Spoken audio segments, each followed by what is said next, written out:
Folks, it is likely this will take a moment to show up. We're jerry rigging the stream. If you can hear this, it's going to take a minute for everything to kind of click together and start working. It says we're live, and I sound okay. Can you say something? I am speaking. I am saying something. The thing is that I didn't realise until this afternoon that I had never actually got around to setting up OBS on my system rebuild since I upgraded my components. So I have basically thrown together the stream settings from a cold start and done almost no testing on them. It sounds in the ballpark. It's something we can work with. It's not perfect, but it's workable. Well, that's better than nothing. We'll go with that. Yeah, so I will occasionally flick my way towards the dashboard to see if we're still live or not. But yeah, if we die on you and it takes us a minute to notice, yeah, we'll let you know. So, welcome to another episode, a Fernless episode of No Excuses on VTWProductions.com and YouTube.com with your favorite show hosts, Aristill. And Volacel, and we're here to bring the latest news and commentary on the video games industry for the week, such as it was. And we have no Fern because Fern gets to go on holiday while the rest of us, suffer and so forth. On the stream, some of us should have been working, but a certain day today happened and made people not come to work. I'm gonna kill some people. Really, they deserve killing. I think that's a grotesque reason not to work. But yeah, so I'm going to be playing on the stream, when I'm actually paying attention. I'm going to be playing on the stream some Fate Extella Link, but I have no idea how well it will stream because I didn't have time to test the bit rates and stuff, so I just picked a random number. Yeah, hopefully it will work. But if you would like to get involved with the show, you can do so by sending us email at noexcusesvtw@gmail.com, or you can follow us on the Twitter at noexcusesvtw, or you can join us in our Discord server, most easily accessed by going to vtwproductions.com and clicking on the show logo on any of our recent show posts, which should take you directly to our Discord server where you can post in our channels and talk with the show hosts and other listeners to the show live or at any other point during the week. Yeah, you can see us talk about how great Devil May Cry 5 is. Well, that's Serathis, and how he has very strange ideas of attractiveness towards anime girls. Wait, what? He's always into the cat-eared people and stuff. Oh yeah, he does like that kind of thing. Or see him talk about Doom, or Fern occasionally never post or watch me and Vol complain about how much we really need to not go back. Unfortunately, you're cutting out on my end, so... Oh boy. Hang on. Yeah, I don't know. This is one of those situations where we're thrown in the deep end, technically, because, none of these problems actually crop up until we start streaming. It's always the way. It's very frustrating. Yep. So, hopefully that helps a little bit. My mic may be having seizures, by the way, folks. Vol will tell me, and I will do a quick correction by resetting it. And that seems to buy us at least a little bit of time before it does it again. I'll have a new cable ordered for it next week, and that should fix the problems with it. But, yeah, meant to order it this week and just completely forgot. It was on the forefront of my mind at the start of the week, and by the time I was at a desk to go to Amazon, I was working.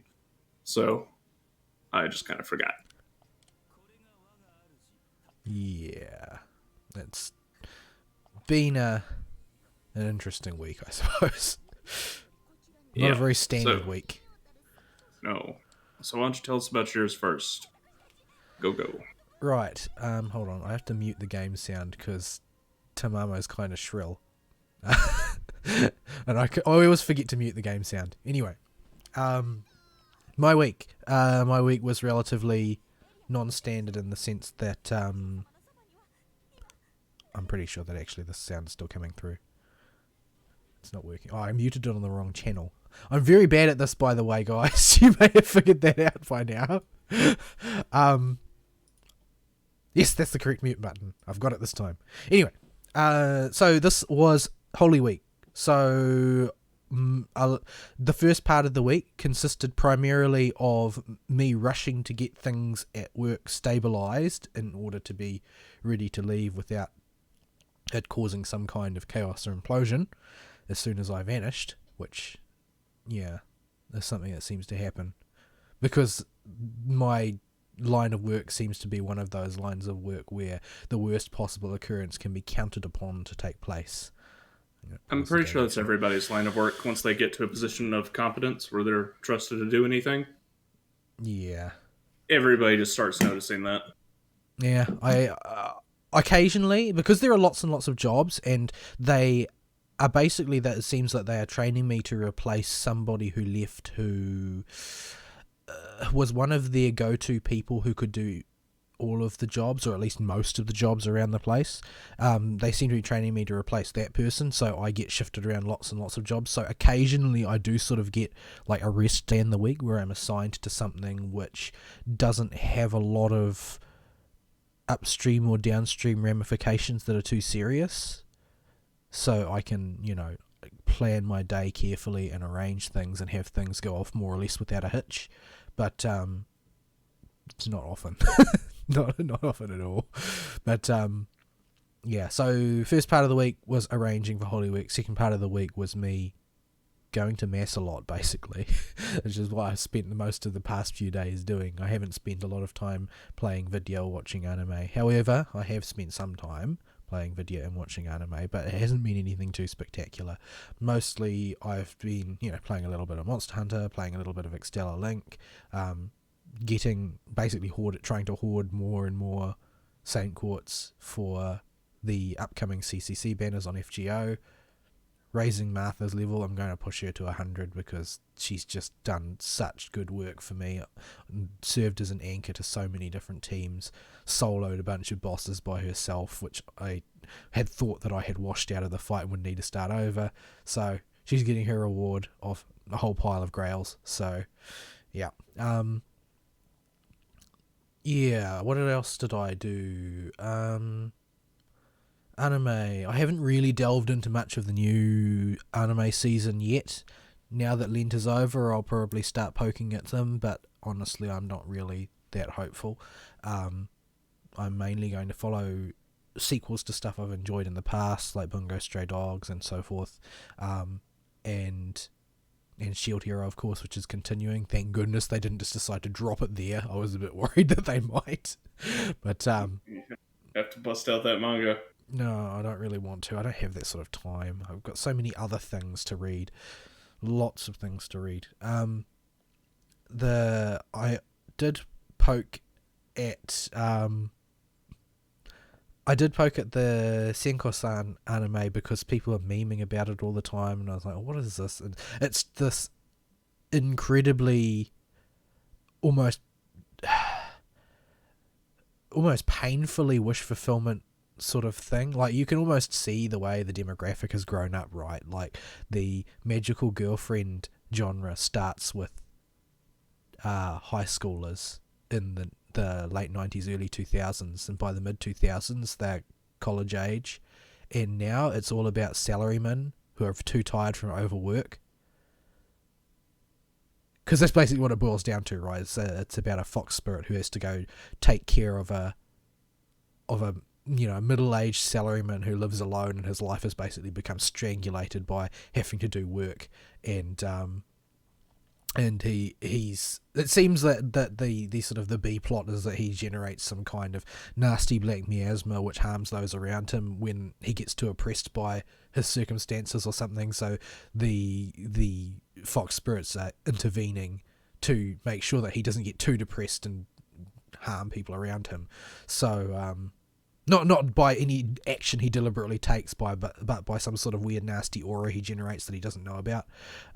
But there's also supposed to be some sort of history between him and the fox spirit that he isn't aware of, but she is. But she's, of course, looks like a 10-year-old, but is actually 800 years old or something, because that's anime, and they do that kind of thing. They can't help themselves. But yeah, it's very, very banal, straightforward sort of stuff for lonely middle-aged salaryman, I guess. I guess that demographic includes me now, but it sort of just makes me cringe a little bit watching it. So, Just yeah. There's a Devil May Cry 5 review that came out that showed all the stuff that came out in between Devil May Cry 4 and 5's release that we were alive for. And just goes on like a list of like 2 whole consoles ran their entire run. The Vita and the Wii U. Final Fantasy 13, 14, and 15 all came out. Like, it goes on like that. Really? It makes you feel old. Ugh. Yeah, anyway. I don't think that I can really, in good conscience, recommend this show. Maybe Serethus will like it, because it's about a fox spirit. So she's got a fluffy tail and ears. So, I mean, that's right up his alley. But yeah, it's just not. It doesn't have anything to it, really. Certainly not yet. It's just, it's a magical girlfriend show, except that the magical girlfriend is an 800-year-old, 10-year-old, and the guy is, a tired 30-year-old salaryman. It's not exactly rich material. The other thing that I had time to check out was the Isekai crossover short show, which it's funny, but what I find is it's largely funny on the backs of the Konosuba cast particularly, but also the Overlord cast. The Saga of Tanya the Evil cast is in there. I haven't watched that. It's been on the back burner for a long time because people talked about it a lot when it came out, but I've never had time to actually watch it. Maybe I'll bump it up the list now so that I can understand this show a bit better. But I feel like the ReZero cast stick out like a sore thumb compared to the other 3, because the other 3 are sort of casts of weirdos, and how do I put this? The ReZero cast just remind me of like Sword Art Online, like the most banal version of its kind. They're boring in comparison to everybody else, just flat as cardboard. I haven't watched ReZero, that's the thing, so I shouldn't pass judgments on the characters, but generally speaking, they are by far the least interesting things in the show. I'm not really sure why people like ReZero so much, if this is a representation of the best that they have to offer as comedy caricatures. Like, it's kind of grim. I don't think ReZero lends itself to comedy characters to begin with. It just is a total tonal mismatch. Yeah, like, in the first 2 episodes, Emilia says almost nothing, and Rem says almost nothing. Ram criticizes Subaru a couple of times, and Subaru tells one joke that falls completely flat, even in universe. So, yeah, that's pretty much it from them. The others all have their shtick, and they're playing it quite well. Like, Tanya's like convinced that this is some scam from her head scientist, who's basically or from her enemy, one or the other, and it's testing her, and she's got to try and deal with the situation. The Overlord guy is basically being the Overlord guy, which means that internally his reactions are pretty much all the same as Kazuma, but externally he's playing the Overlord, and the Konosuba cast basically haven't changed at all, despite having transferred to a different world. And there's some funny scenes in that where, because Momonga is undead, Aqua doesn't like that, and she's trying to exorcise him. And so there's a lot of funny material between those 2 casts, but the Tanya the Evil cast is a bit out of place, and that's part of the gag for them. But the ReZero cast is such a non-entity. I don't even know why they're included. Probably because they're owned by the same people. But yeah, they just don't seem to fit. Maybe they'll come into their own a bit later. I don't really see how. I can't tell you off the top of my head. It seems like a total tonal mismatch to put ReZero in a comedy like that. It just doesn't quite click. So, yeah, because all of the other stories. Well, I know Overlord and Konosuba. Like, Konosuba is explicitly a comedy, and Overlord is an isekai with a strong comedy streak to it. Like, it's highly contrasting slapstick with very, very, very dark sort of plot lines. Tanya the Evil is also quite dark from what I've heard, but it's a fundamentally ridiculous premise in that, the guy who goes to another world is reincarnated as a little girl who is basically serving as a murderous military major. But ReZero is just, it's about Kazuma if Kazuma wasn't Kazuma Des. Like, it's just not, it doesn't seem to work. But the stuff that does not involve the ReZero cast is very funny. The ReZero cast is just fall flat every time they say anything. But maybe they'll have some focus episodes where they'll get to bloom a little bit. I don't know. But since I'm not really familiar with the characters, like, ideally I would expect that the purpose of this anime is to sell these franchises to people who haven't watched one of them. Like, the Konosuba cast are openly funny, and so that can sell them easily. The Overlord cast are all eccentric, so that'll sell them. The Tanya the Evil cast are very weird and out of place individuals, so it sort of arouses interest in them. So I'm sort of interested in actually following up on that now. But this did zero to make me want to watch ReZero, no pun intended. It's just, oh my goodness, it doesn't fit, it doesn't work. Nothing about their comedy works. Anyway, did I do anything else this week? I don't think I really did.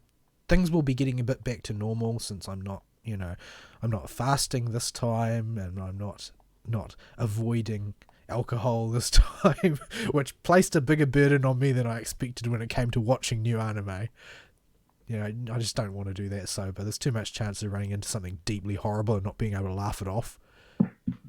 Like, the whole when I started accompanying the whole anime reviewing process with alcohol, it made it all a lot easier because it sort of attenuated a lot of my impressions and made me more positive in general, because I'm naturally a more negative person. So being a bit more positive sort of counterbalanced it, and it made me not hate myself for having to watch all the creepy yaoi stuff. So yeah.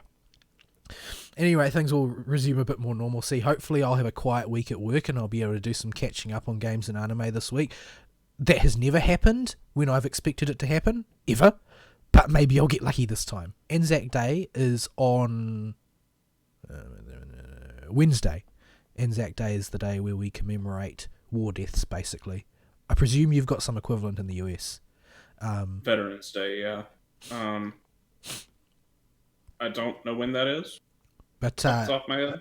At any rate, we're celebrating ours, but I allowed them to roster me on to work that day rather than taking the public holiday. I'll take the time and a half with the day in lieu, thanks so very much, because it's on Wednesday, which means that there is exactly 1 day of operations between Easter Monday, which is a public holiday for Sunday observed, and then there's 1 day of work, and then it's Anzac Day. So what I'm hoping is that a lot of businesses won't bother to open, and so I won't get much work coming in on Wednesday, so I'll be able to get an easy short day. It's never happened that way before, ever. Awfully optimistic of you. Yeah.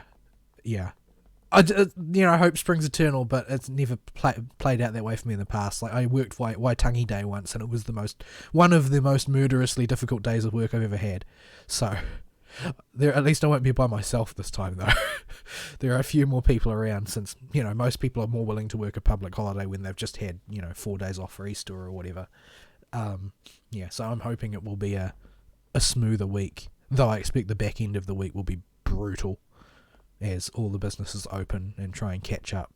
But, maybe I'll get lucky. I hope I'll get lucky. Anyway, in Monster Hunter, I managed to get my first Greatsword Streamstone. Being that there's only one of them, I can't do anything with it. And I haven't gotten any Streamstones since. So, it's been rough there as well. RNG is not my friend. But I need RNG to be my friend because the CCC banners will be up as of the 23rd. So, yeah. I would trade you my Greatsword Streamstones. I think I got 1 or 2 for some dual blade ones. Ugh. That would just make things too easy. Ugh. I don't know what the RNG has against me, but I wish it would stop. Anyway, I don't really have much else to talk about since most of my week was spent at mass, I guess, as far as free time was concerned. So even though I got nominally 4 days off, most of it was tied up doing stuff. So yeah. Yep. So This show is liable to be a bit disjointed and maybe short because we don't have a Fern, and the third leg of the stool is always necessary, as O&H found out on many occasions. Yeah. Fern is the mediator and the tone setter, and if we don't have that, you wind up with this mess. So Yeah. you get to put up with us trying to bumble our way through a show. It will probably be a short show. Of course, because we say that, we're going to wind up running long and make it worse that way. Just something terrible is going to happen, and you're going to have to suffer through it. You'll be here with us to suffer the lack of Fern, and then you'll beg Fern to never leave again. Like we do every time, but he never listens. Yeah. So, yeah. Let's see. I guess we'll move on to my week then for what it's been. Ain't been a whole lot of unique things this week. So, work has gotten pretty bad for how people have realized our financial straits. Like, I brought it up and I'm like, my dudes, we need to have a talk. Since when are And I you the had- accountant? Since March. We fired the other one. It's not supposed to she- work this way. You're the IT guy. Yeah, I'm effectively everything short of. Well, no, I'm on-site business sales too. I do a little bit of everything at the company now, which is great for when I may have to take over this place. But right now, while we're having a crisis, not so much. It is it's getting out of hand very fast. And I don't really know how to describe it other than people just didn't have a clue how in trouble we were and behind on payments we were, which should have never happened in the first place. And it got to a point where I'm like, okay, we can't pay people.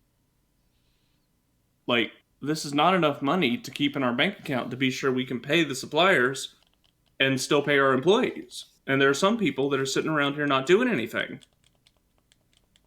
They're literally sitting on their hands. And I had to tell this to people, including one person who is my boss, who sits there and plays Red Dead 2 for an hour and a half on his lunch break. Like, dudes, we need to do work. You need to get off your butts, and you need to get on the phones, you need to get in your little cars, and you need to drive off and talk to engineers, or go to whatever meetings you need to drum up more business. Like, we're behind. And a lot of these antiquated methods you guys use, like insisting that we mail invoices out in a number 9 envelope instead of just sending a dang email, need to end now. Or you guys are going to have to go get part-time jobs. Like, I'm sitting here trying to keep this thing together with thread and popsicle sticks. And it seems like me and 2 other people and one of the officers, thankfully, is on the same page. Everybody else is just a jughead. Which was emphasized today when I called up a certain boss of mine and went, okay, we got to get some work done today. I'm going to come in the office. We need to sit down and go over some stuff. It's like, nah, man, not today. Like, why not today? You said you weren't doing anything. Yeah, but it's 4:20, man. I about blew a gasket. I hung up the phone and just started pacing around my pool table downstairs, with each step getting louder and angrier with every step I took, as I grumbled to myself. And eventually I punched the pool table and sat back down, and I was not happy. I don't know. This just seems to be one of those realities of being an adult that I find quite indigestible, and it's that most people don't seem to give a toss. Like I was under the impression you know, I've always been like the dumbest person in the room. Like that's been my experience historically. It's because I've been an academic for most of my life, and always been surrounded by people cleverer than me.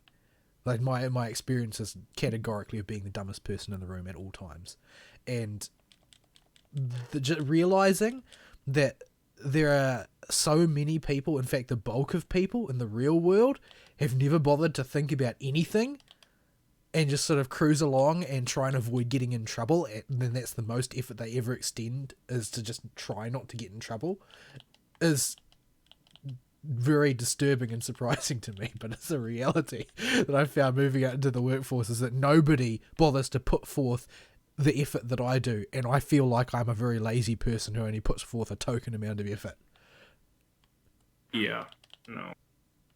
Anything above the bare minimum is above and beyond for most people. You know, if they got to spend 30 extra minutes on something, that's a big deal. And here I am working, 72 hours in a row, like straight, to get stuff sorted before we have to send stuff off to the government for taxes. Like, I'm having to learn a whole new role at my job and figure out how accounting works. Because people are lazy. It's just, we live in a generation, especially, I think, where they don't have to get up and feed themselves every day. And if they don't work the farm, they don't eat. And we got a bunch of people that are just flat lazy. There's no other way to describe it. People are just really, really lazy. I get working to get to yourself to a point where you can be lazy, but you don't start there. And if you are not at a position in a company where you can get away with that because you built yourself up to that position, you need to work. You need to show up and do the work. I've found that there very much are two classes of people in employment based on my current experience, and that's people who show up to work, and people who show up to work to eat lunch and go home from work. Like, that's what we're dealing with. Is that there are some people who they don't take their signing of an employment contract as meaning that they're going to work at their job. They just take that as meaning that, oh well, I just have to, discharge the bare minimum and try not to get fired. Yeah, it's like, I just need to get the paycheck and leave. And I can understand even that mindset, but it seems like the people that me and you run into go above and beyond in their laziness. They are overachievers in one thing, and that is not doing their job. Because they can't even do the bare minimum. They do just enough not to get in trouble. Yeah, but some of them actually do get in trouble sometimes. It's just that they don't seem to think that, oh well, maybe I should change my way of operating such that I don't get in trouble. Maybe that's worth a try. No, that would make sense. I don't know. I do understand the frustration, although I'm not dealing with anything that has gotten to the extent that yours has, where there's, like, it seems like you've got maybe 10% of people at your work do their jobs, where I've got sort of 60 to 70% of people are at least doing something. Yeah, I've got to just trim the fat. There needs to be cuts. I sat down in that meeting on Tuesday. I'm like, look, we need to fire people. We don't need to cut their pay. We need to fire them. Like, what is it? I'll call him Bob. What does Engineer Bob do for us every week? We pay him $4,000 a month to sit there and read Facebook so that he can look at the one engineering document we send him every 2 months. Why is he a part of this company? We can outsource that for $200 per time we have to do it. What is wrong with you people? I'm sure Granddaddy had a reason he hired Bob, back in the time when dinosaurs roamed the earth. Well, I mean, you haven't been working there for the entire length of time that your uncle has been in charge. Like, maybe when things started out, they were different, and then people started to realise what they could get away with. Well, I've been working there the entire length of time he's been there, minus the first year and a half. So I came to the company after he'd taken it over in about a year and a half. A year and a half is plenty of time to realise that nobody's checking if you do any work. Yeah. So these people just got incredibly lazy. They either, in that year and a half of time, and the 6 years afterwards, it's more than 6 years. Oh no. Anyway. Your age is starting to get to you. Yeah. It's getting incredibly frustrating, especially now since I have to look at the finances and go, look, you dum dums. We can't pay these people. It's becoming very real for both me and them that if we don't get this sorted, the company's done. This is no longer, oh, this is just an incredibly frustrating thing that I'll deal with when and if I take it over. This is something that's got to be taken care of right now. Yeah. Your granddaddy would not be happy with your uncle. No, he wouldn't. So, Mr. Red Dead, get off Red Dead, get your butt in there, and if you're not going to fire these people, you need to teach me how the heck I can do it and do their job for them. Whatever the heck they do, because guess what? We can't afford to keep them anymore. Yeah, I don't know. I don't know how they let things get this bad. Because from what I've heard, I mean, you were in a pretty solid state when it was turned over to your uncle, and it seems to have gone sharply downhill. I mean, have you even picked up any new clients in that span of time? Nope. Same suppliers and a few new customers. That's about it. No, we tried to get some other people to supply parts for us or supply pumps to us, but the person we sent out to get those contacts decided that he needed to be paid on commission, and the idiot uncle signed off on it and said, "Yeah, this is a great idea." You dumb. So that guy refused to work with any. He would not go out and meet with any of the engineers for our main. He's long since been fired. But the dum would not go out and meet with any of our main suppliers at all. The people that actually are the backbone of the company, and he would just try and go out to like Green Turtle or whatever their name was, and just get their stuff. And the stuff they sell sells for like a pittance compared to the backbone stuff we sell with our main suppliers. It's just so many bad decisions that I'm having to try and pick up the pieces for. Because there is easy money to be made with a lot of free time if the company's run well, which it's not being run. It's not being run at all. Basically, people are being left to their own devices, and if not for me and a few others, absolutely losing their heads at people, nothing would get done. And I'm not an angry person by nature.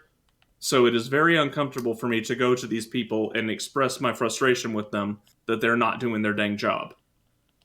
But nobody else is going to do it. Yeah, it's a difficult situation. I mean, wouldn't have thought it would be so much of a difficult situation in America where you can actually fire people. Like firing people in New Zealand is a rigmarole. Like in a sense, I can't blame the management for not getting rid of some of the dead wood, because the amount of effort required to get rid of somebody who isn't producing is probably greater than the amount of effort to get the average person to a point where they are a contributor, assuming a modicum of goodwill on their part. So you actually have to somehow prove that they are maliciously lazy before it can be financially justified to go through the effort of actually firing somebody. It's not easy to do. But you've got at-will employment in the US, so it's a lot more doable. We could easily cut these people. No prob. The problem is, it's 420 today, and I don't feel like showing up for work as our boss. Oh my goodness, that's grotesque. But we're supposed to be a games show, so... or yes. At least a geek culture show. Perhaps we should complain less about our jobs like grumpy salarymen. Yeah. Maybe the anime industry's onto something. They're heading in the right direction. But I mean, that like I said, it's the market. The product that they're providing is moving with the market, right? Because once upon a time they were high school students, and then they were college students, and now they're salarymen, and that's the people who are being catered to because work sucks. Yeah. I don't know. I feel like personally, I'm making a certain amount of progress at work though, which is good. And I found that the main difference between my work ethic and others is not that I'm not lazy, because I am chronically, seriously lazy, but so much as the fact that I compulsively gamify everything. Like I do that too. I've got lots. I've got, there are timers and time limits on everything that you do in a commercial micro lab. So you're sort of trying to arrange the optimal set of tasks in the optimal order and try and complete them as fast as possible to outpace the graph. So there's a lot of little games that you can play with yourself. That sounds more fun than the games I make in my head, where I have the WoW relationship bars and reputation bars in my head with everybody I talk to at work. I'm not any trying to kind of business relationship. I'm not trying to keep a dying business intact, so I don't have to worry about that. We've got people in management to deal with that. I'm not management, so. Well, I don't know how long that'll last. After the last set of documents I wrote for them, they were gushing about so much that I'm worried they're going to transfer me to something that I'm completely not trained for. Oh boy. But yeah, video games. At least nominally, we are a geek culture podcast or something. Pick your word for the lot. We tried one more time with tabletop stuff. We had another war council meeting to try and figure out how the heck we're gonna attack this problem. And we have a few ideas, but we haven't implemented any of them yet. We have not gone to any of the locations we thought we might go to see who's around. But we'll see. That's made a very little bit of progress. I played. Okay, I did play this. So my work took up most of my week, but I went through and I played Borderlands pre-sequel because I had just played Borderlands 2 and chewed my way through the main story of that game. Hold on, have you ever played that one before? I don't remember which one of you guys actually played it. Yeah, I played pre-sequel. Okay. So I haven't played it before. I haven't played it at all. Like, it just nothing about it looked appealing to me, so I just didn't bother. Every single character has one of two problems. Either they have a cool action skill and terrible skill trees, or they have a not fun/broken or just outright bad action skill and really good skill trees. And this is a running thing. Like the Sheriff of Lynchwood, who was an NPC you fought in Borderlands 2, like the main game. She's a playable character, and she has a really cool set of skill trees that look really powerful and fun to play with. But her action skill is literally auto-aim. Wait, what? Yeah. That's just auto-aim. Really banal. It's not fun at all. No. It's really OP, and it's really boring, and it's just... This is a theme. Like, Athena's action skill, who is the character I normally play in pre-sequel, has a shield she can pull up that blocks all incoming damage from the front. And at the end of the timer, it throws the shield out and... doubles the damage that the shield blocked and does that as damage to one target, which is okay for an action skill, but it's relatively weak. It's not going to get you out of too much trouble if things start hitting the fan. But her skill trees are just not very fun. Some of them can be interesting with some melee stuff, but it's melee in Borderlands. Yeah, I never really did get like all the people that find Brick super fun to play. I was never able to really get into it.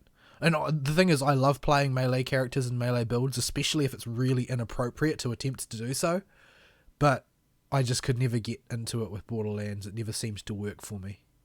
The gear just doesn't sync with that. Your progression doesn't sync with melee very much. Yeah, it's sort of like games where damage is tied to your weapons, but you play an unarmed character, so your damage never goes up, and you get outpaced by everybody else. Yeah. There's the other problem is just in general the quest design. And I noticed this jumping from Borderlands 2 to pre-sequel, how sharp a drop the quest design was in pre-sequel. It's literally either a meme or a fetch quest. Or the worst example of a quest that gives you one of the best rewards in the game for that level and is absolutely almost mandatory to get because it lets you stay outside of the oxygen bubbles longer because you're in a zero-G environment, and if you're not in an area that's oxygenated, you have an O2 tank that has stats on it, of course, and this thing gives you a legendary tier O2 tank that's really good. But to finish the quest, you have to get 50, that's 50 white weapons, not items, weapons, and put them in a box. That sounds actually incredibly boring. It So is. you just got to farm trash forever. Yeah, what you wind up doing is the fastest way I found to do it was to go to like the early starting zone area where the enemies are more likely to drop white stuff instead of green or higher, and just shoot a whole bunch of low level bandits in this one area. Pick up all the weapons and money, sell any greens you get, drop the whites you get from that farming run into the box. Go back to the hub area, Concordia instead of Sanctuary this time. Go to Mad Moxie's bar and spin the roulette wheels. And just collect all the whites you get from that, take those, drop them off, and do it again. It is incredibly boring. It wasn't very well received. I'm not really surprised that it's. It seemed to me, and this is why I never played it, that there was no soul to that game whatsoever, the way there was to the other ones. It was just like... It was like a map pack, basically, with some extra characters. Yeah, and the the low gravity stuff with the ground slam mechanic, it's really bad. Nobody likes the low gravity stuff. It doesn't add anything. It just makes controls floaty and weird when you jump.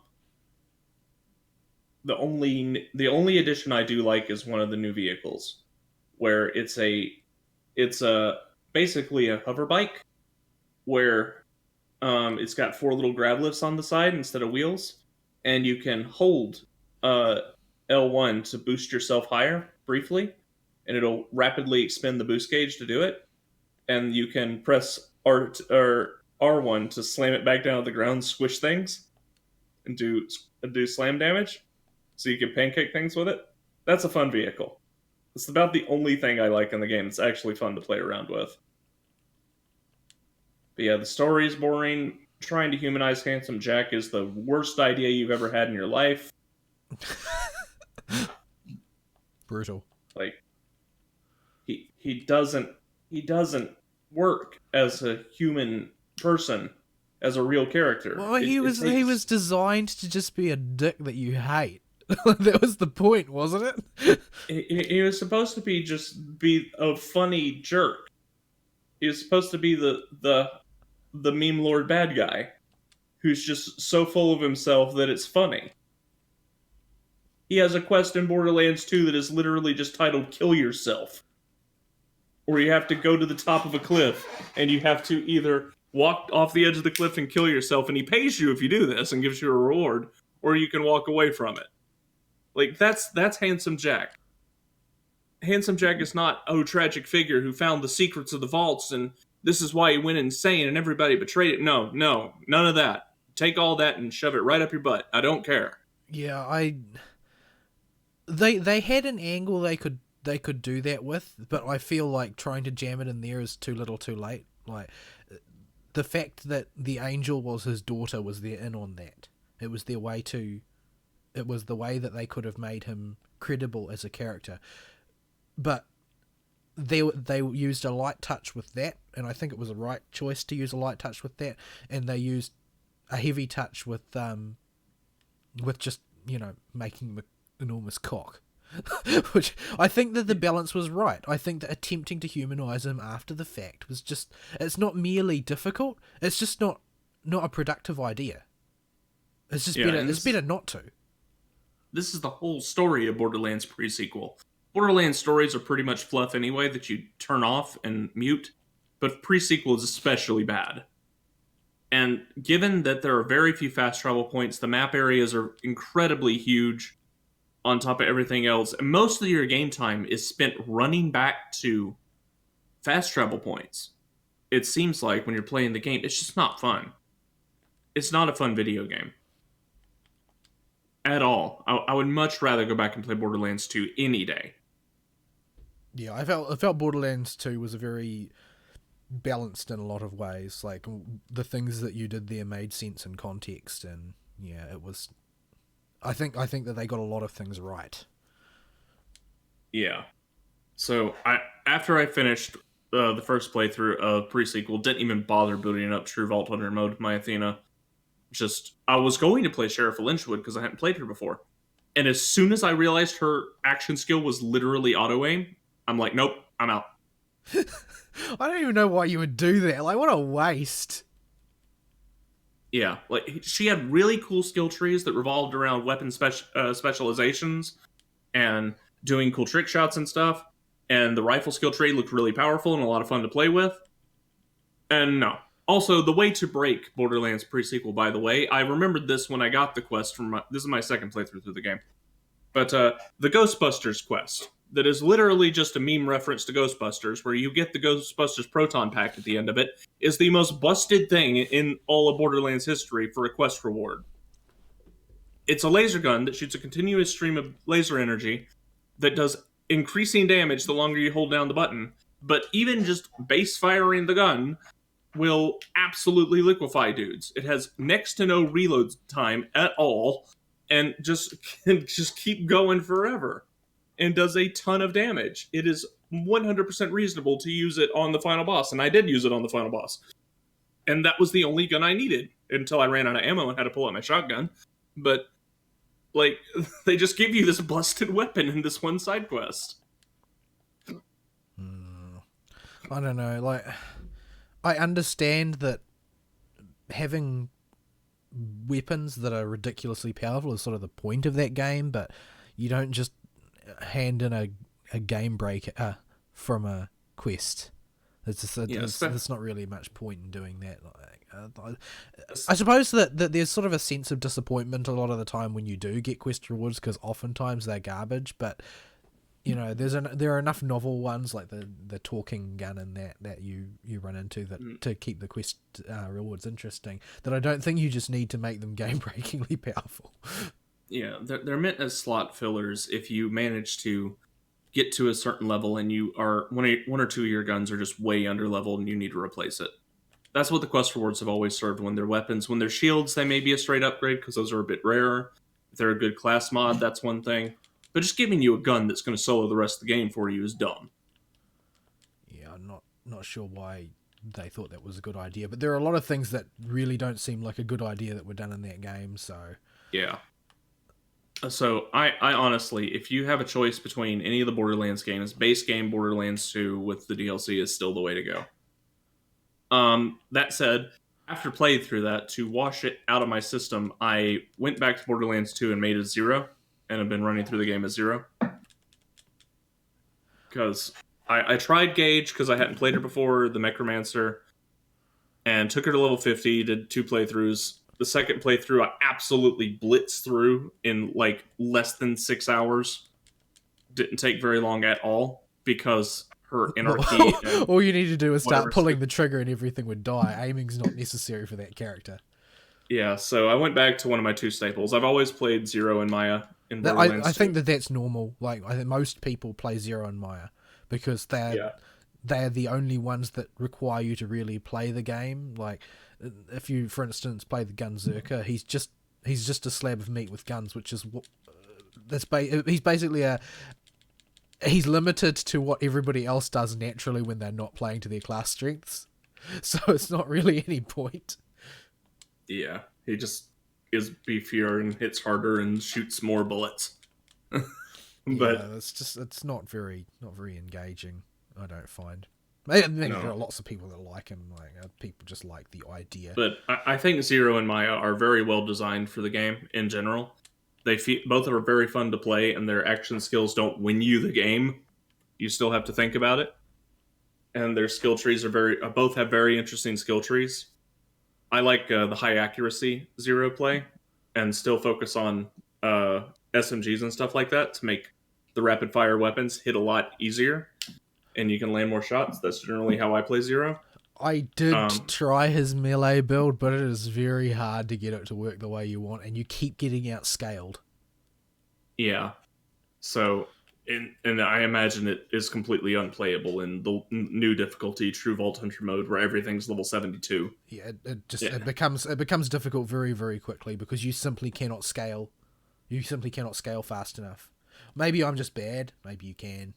maybe you can play it, but my experience has been that it's not practical in the long term. I haven't like done a great deal of investigation into the theory crafting. Maybe there's some like gimmick builds that you can play that will make it work really well, but it's not something that the game naturally lends itself to, which is understandable. It is a gun-based game. Like, trying to play melee in a gun-based game, while it is my natural inclination to try and rebel against the precepts of the design like that, it's not exactly practical. It's not the way it's supposed to be done. As much as I made fun of Athena's melee build, it's probably the closest they've come to making a successful melee character in a Borderlands game, where her melee build, the last talent in the tree is really needed to make it work at all, which overrides your melee ability to have a dash effect on it, so you dash up and whack people, and the other passive ability that only has one rank is Rend, which is just like WoW Rend. When you hit something with a melee ability, it starts bleeding, and depending on how many foes you have bleeding, you get various special effects like health regen, and they take more damage and stuff like that. And the last talent in the tree, to reset its cooldown, you have to either make a new target start bleeding with your melee attack, or you have to kill a target with melee that's already bleeding.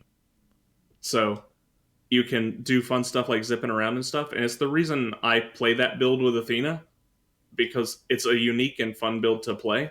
It's the most interesting of the builds the characters are allowed, besides maybe the Riflewoman with Sheriff Lynchwood, but she has auto aim, so she's off the table. I would just be too tempted to push the button, and I don't. want that this is going to end there. up being Gage again, right? Where it's like aiming is now redundant. We're just going to do whatever we want and it will suffice. Yeah, like it's even worse than Gage, because Gage you can sometimes get to the point where the bullets just ain't ricocheting in the right direction. But Sheriff Lynch would just push button. Okay, you're dead. Oh, it auto targets onto the next enemy after the current auto aim target's dead. Okay. Like, lol, what?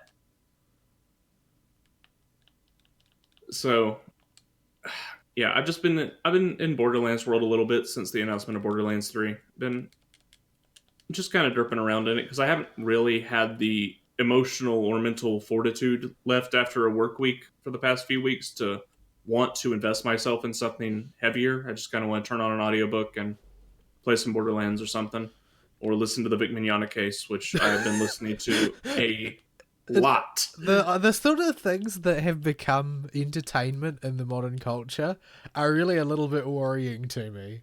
Like, nobody, well, I'll use nobody in the colloquial sense. Nobody was really interested in playing Anthem or in playing Fallout 76, but lots of people derived a huge amount of entertainment from watching the coverage, watching people talk about it, watching people laugh at it or be disgusted by it or whatever is applicable. I watched an hour-and-a-half long bug compilation of one guy that I follow on YouTube's playthrough of the game, where he just compiled every single bug he had in the game, and it was an hour and a half. Yeah, see, that's in Fallout 76, that is. That's not normal. It's really not normal. Like, this is not the source of entertainment. You know, a bunch of people who are about to get the pantsuit off them because they live in some delusional ideological bubble where they're always right. Like, it's nice seeing people get their just desserts, but it's really, I don't know, there's something almost immoral about finding that as a source of entertainment. I'm not quite sure why or what it is, but yeah, it's not. It's really, this is not the way it's supposed to be. I watched the entire 4.5 hour live stream that Nick Ricicata did. We'll listen to it while I play Borderlands anyway. Of him just going off on these people with Ty Beard on for the first hour and a half, Vic's lawyer, and just laughing at these idiots for being dumb. They didn't believe it was coming. I'm actually a little bit surprised, to be totally blunt, that Ty Beard has been willing to play along with all of this. Not because I think that he's, you know, a stick in the mud or something, but it's just, it's very not how the legal process is typically done. It's not how it's perceived, for sure. But the fact is that the phenomenon that Nick represents is an incredibly powerful resource given the context of what's being investigated here. Oh, yeah. I think the reason Ty did it is because he realized how powerful weaponized autism is. It's hard not to be honest. And Kiwi Farms has just been the best source of pre-trial discovery you could ever hope for. Them boys are just feeding Ty everything these jokers say, pre-compiled, pre-formatted, so it's easy to read and can be presented in a slide to a jury. Like, these people are doing his job for them. Yeah, this is like outsourced legal work. Like, it's, I don't know if he's going to end up on having to defend any kind of legal grounds for the sheer number of sort of subordinate informants that he's using effectively. I mean, it's untraceable really because there's so many of them, but they're private citizens contributed anyway. They're perfectly fine. It just seems sort of unnatural.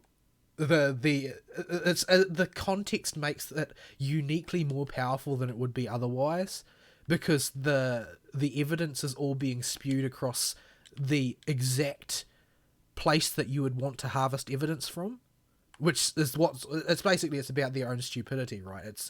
They are unnaturally foolish. How often are you fortunate enough to have plaintiffs and to have people accused in a context where they are actively working against their case the entire time? Like, how often are the people that thick? Nick and Ty were talking about this, and I think the reason they can play their cards this way and get away with it so easy is because defamation cases are not like they were in the 1970s. You don't go to a golf course with somebody to talk about somebody behind their back. You write everything down like a bunch of dum-dums.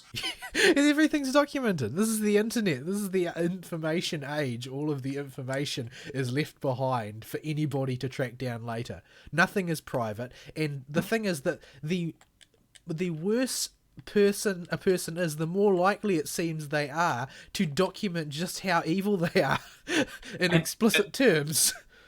And both Ty and Nick said, it is in our best interest to continue egging them on. A, because it makes a good show for people and makes our job easier compiling the information.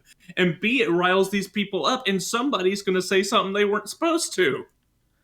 Yeah, and they're going to get themselves in deeper trouble, which they have done over and over and over again. They really have just been getting dumber by the day, and it's really... It's another one of those things about me moving into the real world and assuming that people are not going to do suicidally stupid things all the time, when in actual fact people are addicted to doing suicidally stupid things all the time. But yeah, I don't know. It's a very bizarre set of circumstances. Like, it's sadly no longer bizarre that you would have some random spurious claims of sexual harassment leveled at somebody just because they're famous or successful. Like, that's now the norm in our culture, which is disgusting, but there's nothing we can do about that at this point other than crush it this way, force it out into the light so that it has to be examined.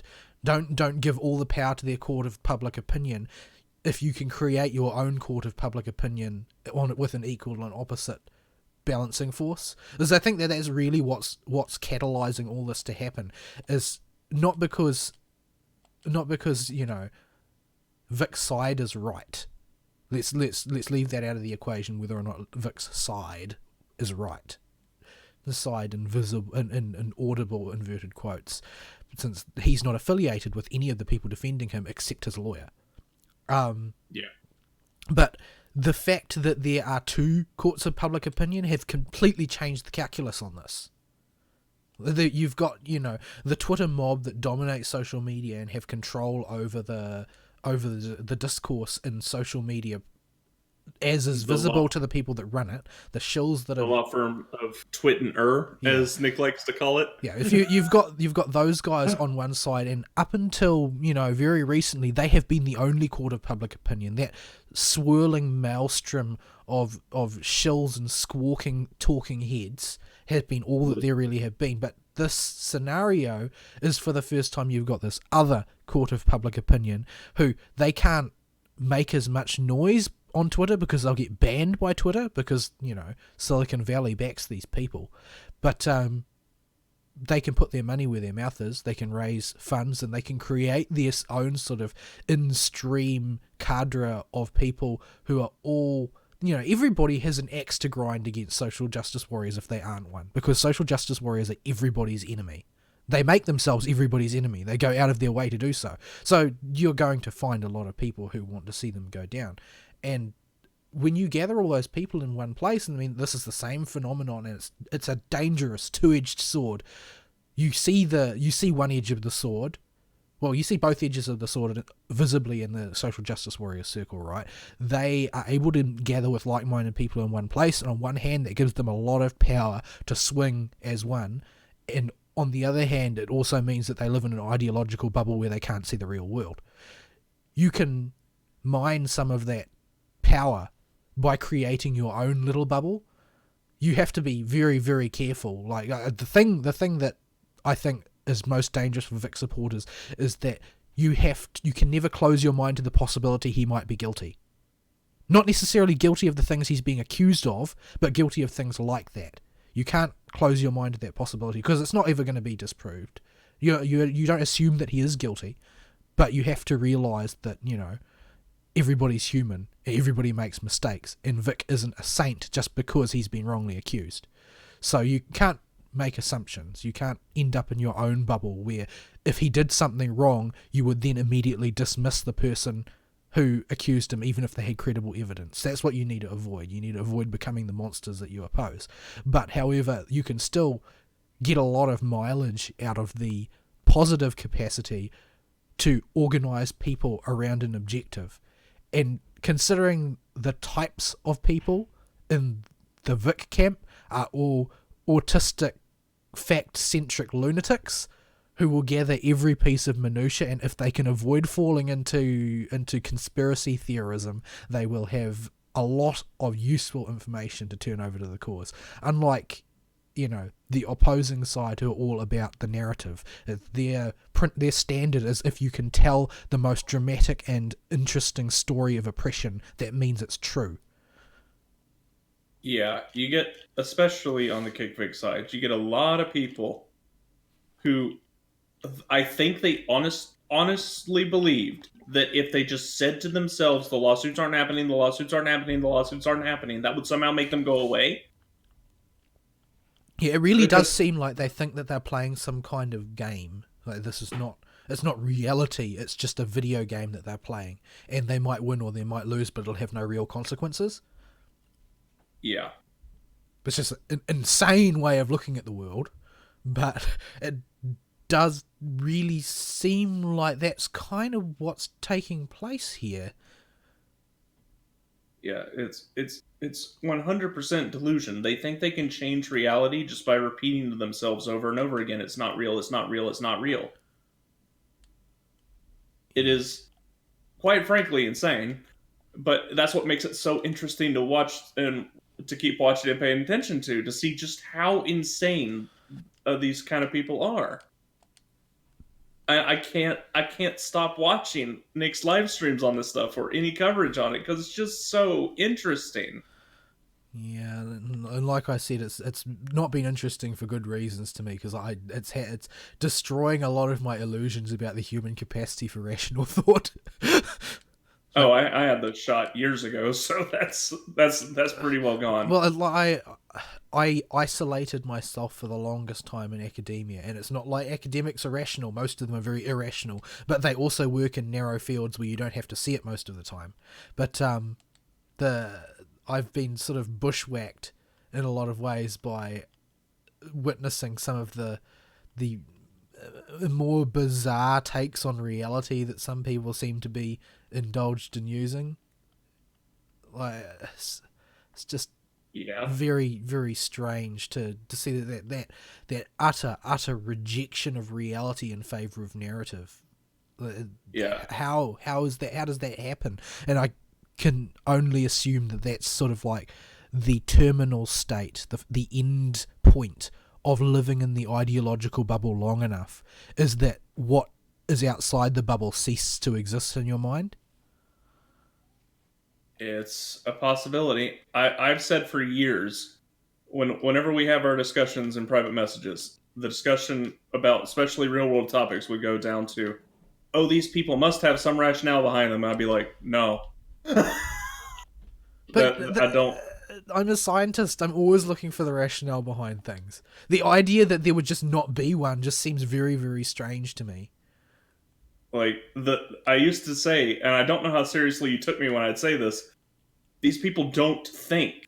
That's the end of it. They don't. They aren't interested in changing their ideas. They need to live in their bubble. They don't know how to live outside of it. Like I'd sort of gotten halfway to that point, like, and this is something I talked about at length with one of my my fellow flatmates in the past, who I had I basically talked him out of liberalism and into conservatism over the course of years. He wasn't strongly aligned with the left at any point, but I sort of talked him around to my way of thinking because it made more sense fundamentally. So, and he provided, because he was very, very intelligent, much more so than me, he provided a very interesting sort of sounding board for ideas. And where I had gotten to is that there's a certain type of person who doesn't make connections between thoughts. Each thought exists independently on its own, but none of them are related to each other. And so they don't see inconsistencies in their way of thinking because they don't have a way of thinking, they just have a collection of thoughts. But it turned out that the reality was much more frightening, and that there are people who, they do have connections between the thoughts, but they aren't their thoughts. They just borrow a narrative whole cloth and commit their entire existence to it. Yep. Like, I was still operating off the premise that people were thinking on their own, and that they simply just weren't thinking enough. But no, they weren't thinking on their own at all. Yeah. The problem was, other people are thinking. That doesn't happen. It is incredibly rare when you find the odd person in the real world who actually can think for themselves. I don't know. It all sound, every time I try and say it like that, it all sounds very conceited. But it's true. That's the problem. That's why I was unable to accept it, because it sounds so conceited. It doesn't sound like a true thing. It sounds like vanity. Yeah, I struggle with that a lot, where I think I mentioned it to you a few times, like, I don't know if I'm just crazy, because I know I'm not the smartest cookie in the toolbox, but these people don't think at all, is the only conclusion I could ever come to with them. But yeah, if you are morbidly curious about just how stupid people can be when confronted with a potentially life-destroying disaster, the Kingfig case is worth a follow. Just see how dumb people can be in their doubling down, and how much they'll swear they're sending this to their attorneys that they've totally hired, and that's why they're still yammering on Twitter. Like, it's great. I love it. It is grade A entertainment. Pickle. I'm still here. I have difficulty processing a lot of this stuff. Like, it's just, it's not the world that I want to live in a lot of ways. No. Nope. It's unfortunate, but you learn to deal. Okay. But yeah, that's been my week, is following the big stuff and a little bit of Borderlands and a few audiobooks that I haven't finished, so I don't want to talk about them yet. And yeah, that's about it. A lot of work too. Man, I miss Fern. I miss Fern too. Fern is the easiest for both of us to bounce off of with his weeks. Otherwise, we end up on these bizarre tirades. Because he's not here. Well, he's not here to say, "Hold on, guys. We're supposed to talk about video." Yeah, at least it was substantive and tangentially related to video games and anime. So, I haven't checked the emails. Last I checked, the stream we're still okay. It takes a minute to get the time code to catch up because I can't actively live stream or stream the stream, but it says we're going. Yeah, I think we're still going. So I will check the email in just a moment because we're professional like that. No, just 2 things from Dropbox. So I guess we can move on. I guess we'll skip the break since we're doing this, unless you really got to run the restroom. No, I'm fine this time because I haven't been drinking anything. So All right, so let's go ahead and stick those in the archive so the email isn't cluttered, and move to the news. Do we want to do the funny the retard article? Well, I say article. Let's talk about it briefly because there's not really much substance to it. Really, everybody knows what their worth is as a company. There's nothing new there. Yep. So, good old Kotaku, who, might I remind the audience, was recently sold. Decided to put out at an a article. loss to a non-media conglomerate. So that means that they're very, very likely going to basically have to make money. They have to make money. That's the thing. But their strength before was that they didn't need to make money. All they needed to do was keep doing their thing and pushing their narrative, because that's who was in charge of them. Like, it was Univision, right? That owned them before, I think. And they're like ultra left-wing, ultra progressive outlet that don't care if what they publish is complete propaganda, because they mostly just do like, Latin American soaps and stuff.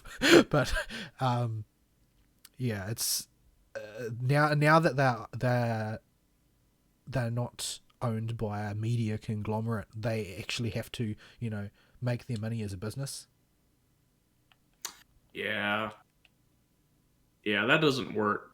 This, unless your name is Occupy Democrats, I'm pretty sure on the internet you don't make money trying to push left-wing propaganda.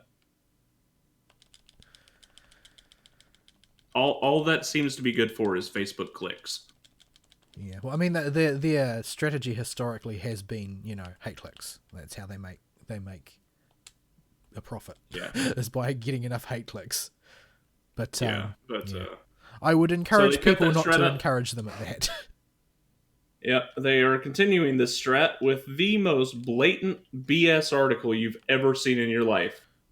That is simultaneously hilarious and infuriating. So, how do we describe Persona music to people that haven't heard it before? Oh, there's a word for it. I just don't remember what that word is. Like its own. It's got its own genre that they're all sort of loosely tied to. A very, very Japanese singer singing English lyrics with a more westerny, upbeat style. You get that. That's basically what it is, and what this translates into is English. Englishy English. They call it. You've ever heard? Was it they call it Mondegreen? I think on TV tropes. Yeah, Mondegreen is when you mishear a song. Period. But that's fundamentally what this is based on. It's just enhanced by the fact that the singer isn't a native English speaker. Yeah. So yeah, it's a case of Mondegreen in all the songs. Everybody had their own interpretation of what the lyrics in Persona 5 were when that came out, for instance, with especially Whims of Fate, where me and Abo would argue about what the lyrics were, and he would try and find the official lyrics, and I would swear Sae's Palace theme involved the words "Run from the Chicken Man." And it's good times and fun. And it's in general good music, despite being as English as it is. Yeah, I enjoyed it. I liked the Persona 5 music the best out of the Personas. Yeah, I think it does have the best music by far. But yeah, Kotaku disagrees with us. Surprise, surprise. Apparently, one of the words in, was it Life Will Change or something like that? One of those? I think it was that one. I don't remember. Or no, Wake Up, Get Up, Get Out There. Apparently they heard the word retard in the lyrics, and without checking the official lyrics, without confirming anything, without thinking about this for more than a quarter second, this lovely little authoress decided, my social justice, I must protect the poor victims, and went and made an article calling them insensitive and terrible, and how this needs to be removed right away. No, this game is not exactly new. Like, this is just like, how late is this now? This is, shows the amount that games journalists are in touch with games. Basically. It is a new remix for Smash, but it But is. the lyrics won't have lyrics changed. They wouldn't Yeah, I think that- wouldn't re-record the lyrics. It's just a remix. Yeah, I did not notice any changed lyrics while I was messing around with Joker and Smash this week, which it was also something I did, but we'll talk about that another week when I do it for more than like an hour. But yeah, I didn't notice anything too different in the song. I wasn't paying too close attention, to be fair. But yeah, it sounded like same old wake up, get out there. And I forget what the actual lyric is. There was an argument over it because nobody really knows. Yeah. Not from listening to it. You could find out if you decided to look into the actual lyrics, but you can't find out by listening to the song. Yeah. At some point, I have looked into the lyrics for almost all Persona songs just because it's fun to see how close your Mondegreen was. Unfortunately, Run from the Chicken Man is not in Whims of Fate, but in my head, I did listen. I listened to one which was it had fully reinterpreted the entire thing in the context of food. I saw on YouTube. I've seen a few of those where people post their own Mondegreens for the Persona songs. Some of them are really funny. But yeah, she thought the song was just not even calling anybody retarded, just said the word retarded, and that this was some grave offense. I didn't realize the extent to which they had decided that was verboten. Like, as far as I'm concerned, it's still an extremely useful word, and I have no intention of stopping using it. Like there are basically no words so rude or racist that I haven't stopped using them. So that I've stopped using them. Yeah, that's why we have to. It is regular occurrences on this show, by the way, that we go firm, not recording, right? Just so y'all know. I object to changing language because somebody has decided all of a sudden that now their feelings are going to be hurt by it. Like, no, yeah, I don't believe you to begin with. Like, maybe you could get some sympathy out of me if I was actually convinced that there was real offense being caused, as opposed to just offense being arbitrarily taken. But I don't. Yeah, I just don't believe it. You couldn't even get it with that far with me. Just deal with it. Grow up. It's words. There's there's a lot of words that were considered to be, standard terminology when I was younger that are now considered like evil and verboten, and I'm like, what? Why? I don't understand. There's some politically correct person declared it so, and therefore now it is so. And like, that seems to be the only real reason for a lot of this stuff. Yeah. Okay, point to me on the person who has the problem with the word, where the word touched them on the pee-pee or whatever. Like, you can't do it. This word did not touch anybody. Nobody cares except for you, little social justice lady. And yeah, this, as you can tell and probably assume, didn't go over well for her because it was so stupid, even her own base started eating her. Yeah, that was what made them back down in the end. Was that it was their people thought, no, hold on, you're actually humiliating our side in public. That's what you're doing. Yeah, it was so triggered on woke that I remember something along the lines of your article is actually racist because you don't take into account that people in Japan have trouble with L's and R's. I think that was like the top comment. Wow, on the Kotaku article. That's racist. Yeah, that's also racist. That's the thing. That accusation, because it's not that they have trouble with L's and R's. No, there's a phoneme deficiency there. That because of the way the language is structured, if you are raised speaking it, those sound the same. There is no distinguishable difference. Like the ear of a person raised natively speaking Japanese as a sole primary language, typically speaking, cannot hear a difference. It's not a matter of they just can't pronounce it because they're inadequate at languages or something. That's why there are so many languages spoken by tribes in deepest, darkest Africa that you can't learn. because they have a whole set of phonemes that we don't use at all. Yeah. This is why there is still the ongoing debate in Steins Gate whether Lisa or Risa is the name, or Ruka or Luca, rather, is the name of the priest. S. But what about Artoria? That one just makes me mad because there's historical context for it, and Nasu just said nah. But the thing is that even if he said nah, he's also he gives approval for every translation that's used, and he's given approval to multiple different ones. I think he's just drunk. Usually. All the time. And he just signed off on something or probably said something while wasted. Like, nailing that guy down for any length of time is basically impossible. Yeah. But yeah.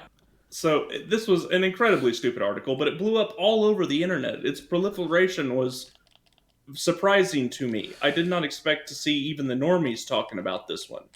But everybody was jabbering about it. You know, I'm going to take a leaf out of their book this time, and I'll say that the reason is Trump and Gamergate. Right? What?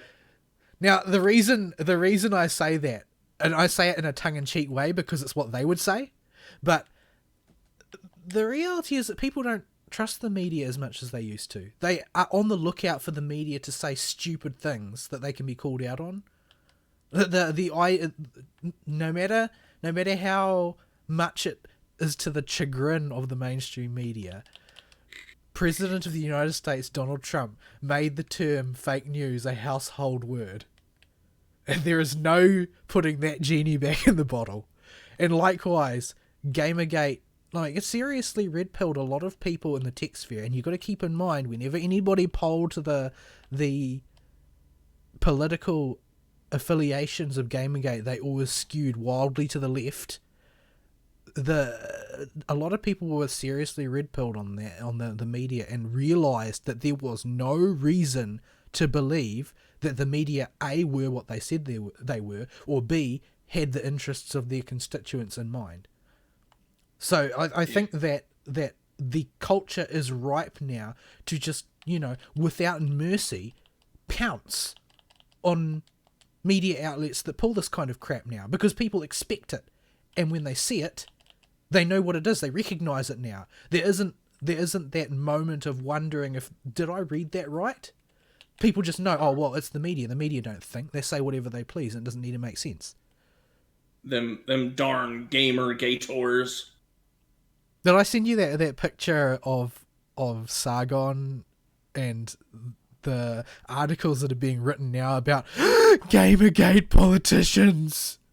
You might have. That sounds familiar, although I don't know if I saw it on my own or you sent it to me. So one Sargon of Akkad who basically made his bones in the Gamergate controversy by being one of the big talking heads who, got a surge in popularity there. He is running as an MEP, which is member of the European Parliament, which is as opposed to a member of Parliament in his own country. The members of the European Parliament are the MPs who represent their country, the various parts of their country in the EU's Parliament. So he's running for that for UKIP, and the media had a field day with it because he's not the only one either, right? Count Dankula, of the Nazi saluting pug is also running for one of the, I don't know what they call them. We call them electorates. I don't know if they call them electorates there. I don't know. But he's also running, and these are just, as they call them too, internet shitlords who basically got their start trolling, more or less. And they are sort of like the boogeyman to the tech media. They're like the worst examples of humanity as far as those people are concerned. And it's so funny because people like Sargon are the fault of everybody in the anti-Gamergate movement and all the journalists that were being douche canoes. They made them. They're the ones that created those their worst enemy. All they wanted to do was play video games. that's very much the case. But I mean, that's what they wanted, right? That's the thing about the left wing and left wing journalism in particular.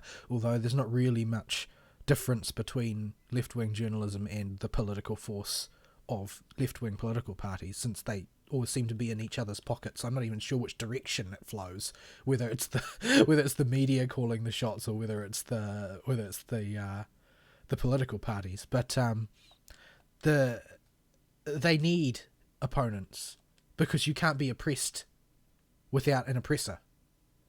So it's in their best interests to never win completely because it makes your narrative harder to support. They just want the conflict to go on forever so that they can continue making money off of it. But yeah, I think it's kind of funny watching them, drive these people to these points and then get hysterical about what they've accomplished. Just, I love it so much. I'm going to be following Sargon real closely with this because I love the idea of this boogeyman that y'all created is coming back to bite you in the butt. He really does not want to get elected. Like he doesn't want to go to the European Parliament. But if he did go to the European Parliament, boy, like his press conference has already been a laugh riot. That was amazing. The point where this woman's asking him something about women's rights or something, and he goes, "No, I believe in equality. If a woman's being a B and a total B on Twitter, I get to be a D back to her." And the poor lady goes, "But so does that mean?" Before she could finish the sentence, "Yes!" at the top of his lungs. And Count Dankula is standing next to him with this face that he can't hold back the laughing. He's about to bust out laughing. They've never had to face down this culture before, right? Like the most extreme characters who they normally have to deal with are like Jacob Rees-Mogg, who is basically the very picture of a conservative British aristocrat. And like I like the guy. I agree with him on a number of things and so on. And he's got very, very strong moral and religious values and so on. But he's still a British aristocrat, fundamentally. Yeah, and he's not some college dropout who just wanted to play video games. Yeah, and so study a lot of philosophy. He talks in a certain way, and he's very genteel about everything. And there's not really a lot of. They're not really afraid of that. It's not really unusual to them. They know how to handle aristocrats. They're in Britain. Everybody's an aristocrat in Britain. So, well, that's not true. They have the working class, but like the political class, a lot of the political class historically have been from the aristocratic classes. What's left of them in the modern era. But when and the other type of extreme person that they face really are the Nigel Farages, who are sort of like the businessmen who come up out of the working class, and they're rougher edged. They're not like aristocrats, but they're still British. Like Americans probably have a caricatured idea of the British, but the caricature exists for a reason. Like I'm a son of the Commonwealth. I know what the Brits are like. I know what the Poms are like. There's a certain Britishness to them, a certain sort of stiffness of character, generally speaking. Even the harsh ones behave in a distinctly British way, the way Americans that aren't from the Bay Area behave in a distinctly American way. Like that's one thing that I'll credit New Yorkers and Manhattanites with, is that they're more American than the people from the Bay Area. I don't even know what the people from the Bay Area are, but the British are still very British. But the thing with the Sargons and the Count Dankulas and that is, while they're still British, they're the actual end product of globalism. Like they're at once a global product because they were raised on the internet, like the rest of us of our generation, and number two, they're also a globalist's worst nightmare because they were raised on the internet. So they've got the influence from all over the world being raised on the internet, but they also are grounded and cynical because they've seen, the worst of what the internet has to offer. They have been exposed to every nasty, corrosive idea that you can be exposed to online already. There's no genteelness left, really. There's no no talking around the subject, because if you're not blunt and express yourself squarely without ambiguity on the internet, you aren't communicating, because a lot of your communication is done in text. And there's no nuance. There's no sarcasm. You can't convey sarcasm. You can't convey irony. You can't convey a lot of things when you're working in a text medium. And a lot of our internet generation, and this may be gone in the next generation to follow us, because they will all be moving over to voice over IP and video conferencing. Whereas, our generation spent the most of our internet time communicating via text, because nobody had the bandwidth for video once upon a time. So That AIM. So everybody posting on these message boards and so on and so forth have always operated in the bluntest of terms, so that you can understand what's being said. And so when you get someone with an axe to grind against the establishment like Sargon, and he's faced by the media who are expecting, oh, well, he's becoming a political animal, so he has to talk like a politician, and then he singularly fails to talk like a politician, and instead basically dumps all over their ideas of the way things are supposed to go. I mean, they're bushwhacked. They don't know how to deal with it. They've never seen this before. This is a totally different animal. And they screw it up the same way they screwed up with Trump. They're giving him attention. Yeah, there is no bad press. That's the reality. Like the media have managed to create their own form of black PR, which they use to destroy people, but it's not something that's effective on people who don't already have the limelight. You need to get the limelight first before you can be destroyed by it. And Sargon doesn't have the limelight. People don't know about him before, but I mean, if you imagine you're a Brit and you'd see what the culture is like, and you see there's this one politician who says the things that Sargon says, then suddenly you're thinking, right, this is my man, I'm going to vote for this guy because he speaks to my culture. He is to internet scum like us what Alexandria Occasional Cortex is to the Bay Area people. I don't want to think about that. Oh, but yeah, I am very excited to follow Sargon in general. I think it's going to be very interesting to see how he deals with these people, and just the wake up call a bunch of them are going to get, that this is the monster they're breeding, and there's more of us in the woodwork that are getting of age to come out, where we are desensitized to everything, not offended by anything. These people that are claiming to be offended are not denizens of the internet. They have not lived here. Well, I mean, I hope it goes well for him, because, I mean, they sent Tommy Robinson to jail. Oh, he's got a bus now. You see that? A bus? Yeah. So hang on one sec. I had to correct something at the other side of the room. Yeah, Tommy Robinson's like, fine, you want to deplatform me? You want to ban me from everything? I'll get on a bus and take my show to the streets and people's towns. And he's got this giant bus with the Tommy Robinson logo on it. He's going to get a projector screen in front of it and has a studio set up inside where he can do any interviews that'll be projected onto the screen at the side of the bus as he does his interviews. He'll just drive his show around Britain. Yeah, well, I mean, that's the thing with deplatforming, is that it only works for a while, and then people don't think that the platform's a platform anymore because too many people have been thrown off of it. But yeah, it's. I hope for Sargon's sake things go well, because like I said, they sent Tommy Robinson to jail without a hint of Due remorse. process. Yeah, they didn't care that they were destroying somebody who hadn't done anything wrong. Him thinking the wrong thing was enough in their minds. But yeah, it's also, I don't know whether or not Sargon has all of the necessary stones for this. Like, I don't mean this as a criticism of his character, but amongst the internet shitlords, he is probably one of the nicer and more genteel ones. Like, he's one of the more polite ones. So yeah, I don't know. Maybe he's got enough of the. Maybe he's got enough. Maybe he's prepared for it. Maybe he's not. We'll wait and see. I know that really what he wants to do is he wants to talk about history and video games on his YouTube channel. Like, that's what he wants to be doing. He doesn't want to do any of this crap. He wants this era to be over so he can go back to playing video. But don't we all? I mean... Yeah.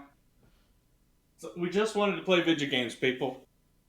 That's all you had to let us do. Just let us have our hobbies and not touch anything. That's all you had to do, and we would have left you alone. But no, couldn't do that. Yeah. And now we're coming for you. And we ain't offended by anything because we grew up on the internet. So, clench your buttocks. You're going to hear some words that might offend you. Yeah, we never asked for this. We really didn't. They really brought this upon themselves. There's not really any other way to put it. Yeah, it's their own dang fault. The thing is that as much as I don't really view Schadenfreude as especially dignified, it's very hard not to feel it. Like these people's tears are just like these are all the tears that they should have cried for the people whose lives they ruined for fun and ideology.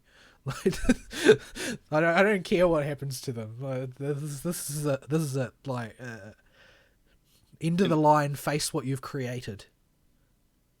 Yeah, like it's not even so much Schadenfreude as much I just like the idea that they can't do this to anyone else anymore. Oh, and they're we gonna can go back to the way things used to be. I don't think it'll go. I don't think it'll disappear cold. I think that they'll try and they'll try and bring it back serious. Once it gets a real serious defeat in the public square, it will disappear and go underground for a little bit, and they'll bring it back repeatedly, trying to get purchase again, and it'll have to be fought back again.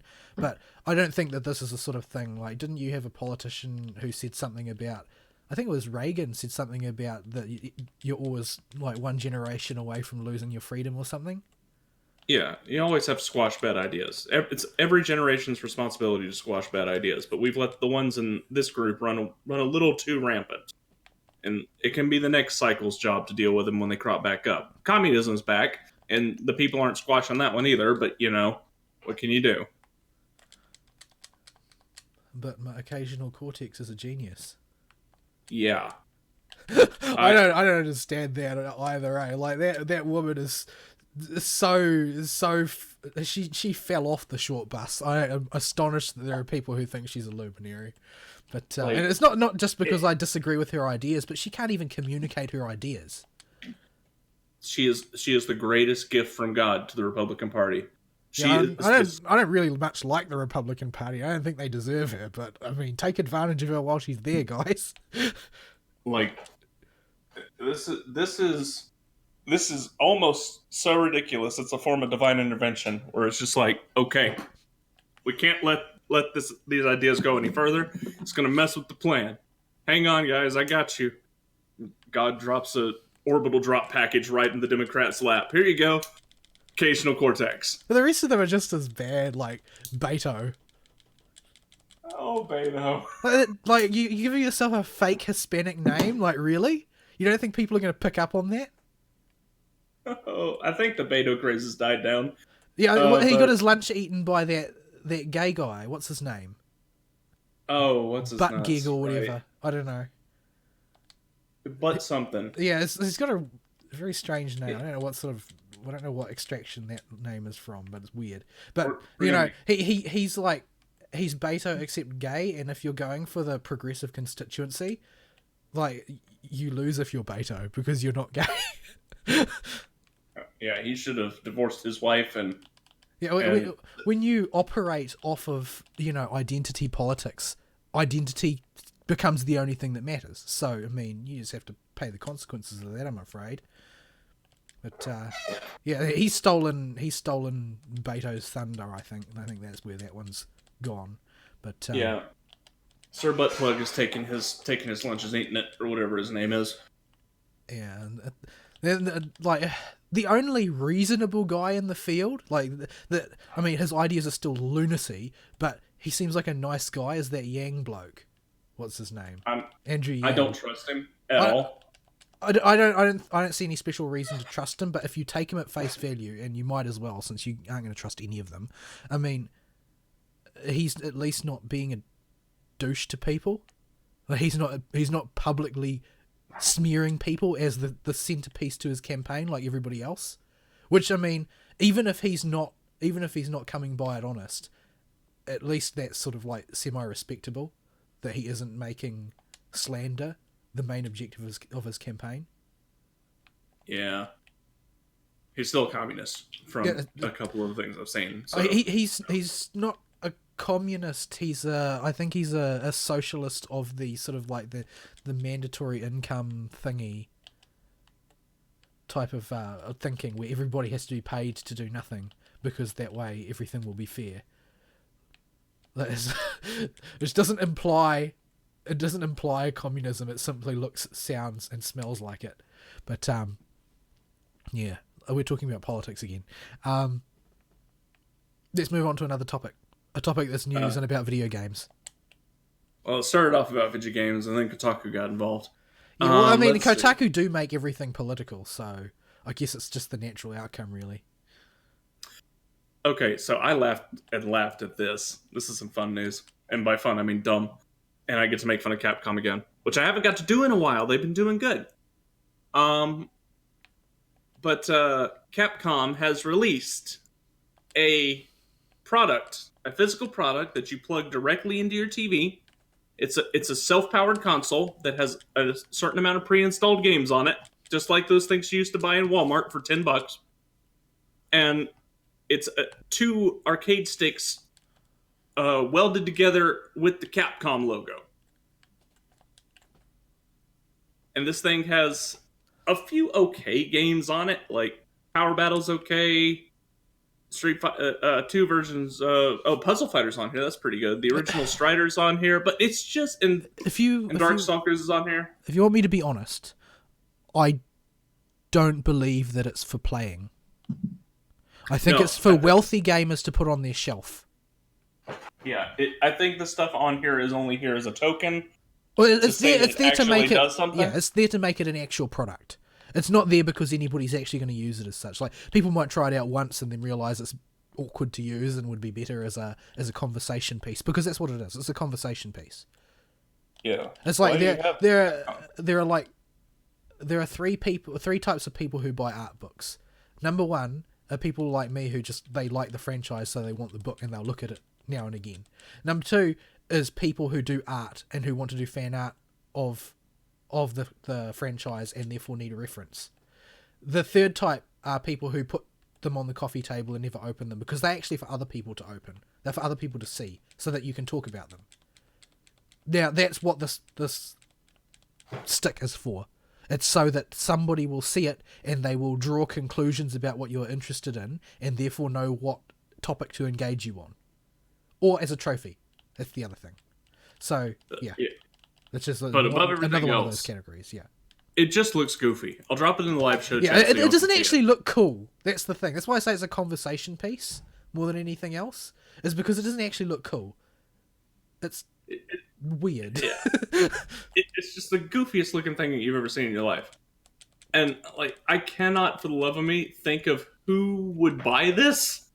But I don't know anybody personally who would. I can imagine the type who would. But I don't know anybody like that. So... I can see the World of Warcraft Wrath of the Lich King art book chilling right underneath my monitor. It's an extra bit of prop up for my Burning Crusade collector edition box to prop up one of my monitors. Prop up seems to be the inevitable fate of any of your special edition tchotchkes. Mostly the WoW ones. All the WoW ones are used to hold something up because they come with these big old honking boxes. They're just so useful. They're solid boxes that have held up for years. And they just prop stuff up. But yeah, I was laughing when I saw that. I thought it was worth talking about just because of how silly it was. I think we're still golden on the stream. I'll have to let it do time recalcs, which I'll know in a sec. And yeah, we're still good. I have not checked the audio on it, but I'm assuming it's good. So I think we're still golden on the stream. I hope it's good. Like, can you please check the audio? Hang on, I need to make sure I didn't mute the wrong thing at the start of the show. Oh, goodness. Hang on, I gotta refresh it. I gotta check the audio. This is why we have a Fern. Yeah, we're okay. Oh, good. That's something at least. Yeah. So, yeah, that's the Capcom thingy. There's a couple other thingies I pulled out of Tech Rapture. Let's see. Oh, GameStop actually did it good for once. Yeah, At it's least it was GameStop, on so the I'm sure surface. it's not an unmitigated good. There's Yeah, going to be it's some catch. yeah, there's probably I don't have a clue. But so due to the nature of video games and the way they are nowadays, you know how people don't finish their video games. Cough, cough, Fallout 76, I'm looking at you. GameStop is letting you return any video game you buy new for a full price refund for in-store credit, but you can refund it for store credit within 48 hours after launch and get full value. So you get a Fallout 76, you can take it back and say this game was terrible, and they'll give you $59.99 store credit.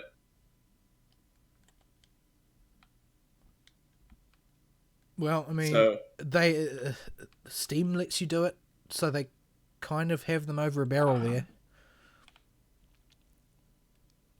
yeah, they need to compete with the digital market. But yeah, and this is honestly something every storefront, digital or otherwise, should be doing nowadays with the way developers are behaving. It would just go a long way for consumer goodwill. Yeah, like Sony's sort of making halting progress towards it, although at this point you need to have not installed it. But I hope that they'll progress from there to like a 2 hour time limit and then to a 2 day time limit or something like that. But Yeah, yeah, they're getting it's there. just They're getting there. yeah, because the problem isn't you don't like the game. Oops, you don't like the game or something like that. The problem is the games are broken. Yeah. I mean, Games don't work. ideally, people would just learn their lesson and not jump in with both feet. But it might be asking a bit much. Yeah, like in this day and age, if you like any franchise, no matter what it is, no matter how consistent the development process, you got or the developer or whatever, you got a good chance to be burned just from them not finishing the game. It could be the best dev team in the world, and if EA had their monkey paws in it or something, you're in trouble. Yeah, Like, yeah. It's just and that's the reality that we face now. it's sad, but there ain't a whole lot we can do about it. The more to the point, the reason that I want this is not just for the consumer's sake, because I honestly think the consumer should just be more alert. Like you should, if you make a poor decision, you should get burned and then learn from it. That's why it hurts when you get burned, so that you learn not to stick your hand in the fire again. But so I think that that's the ideal solution for the consumer. What I really want, though, this for is to punish the developers. I want the platform holders and to really start to resent having to give out refunds because it eats into their bottom line. I want the developers to realise that they're not getting the sales that they think that they're getting. Like I want all of us to flash back on the one responsible. That's what I really want. If this type of policy had been in place, like when Fallout 76 or Mass Effect Andromeda launched, could you imagine how bad the meager sales they already got would have been impacted? Yeah, I think that would have already been the end of BioWare right there. They wouldn't have had a chance to screw up on Anthem. Yeah. It would at the very least have closed that studio. Well, no, they closed anyway, so. I don't know, that whole debacle didn't make any sense to begin with. It was really quite silly. Like, in what world does it make sense to put BioWare on the multiplayer shooter and to put the guys that are doing Jedi Fallen Order on the story game? Like the single player narrative driven story game. Like I think you're really assigning your tasks to the wrong studios here. Well, management was a problem, and leadership was a problem in general after some of BioWare's old hats left. That expose pointed out to us that oh, what you call it? They didn't even have a clue what the heck they were making as a video game until basically until the second or third trailer. Yeah. There was a whole lot of we're doing what now? And that's not a scenario you want to be in the middle of if you're a team lead for a video game project. Is have your team go, "Wait, we're doing what?" That's about the worst thing you can hear as a leader. That means you screwed up somewhere.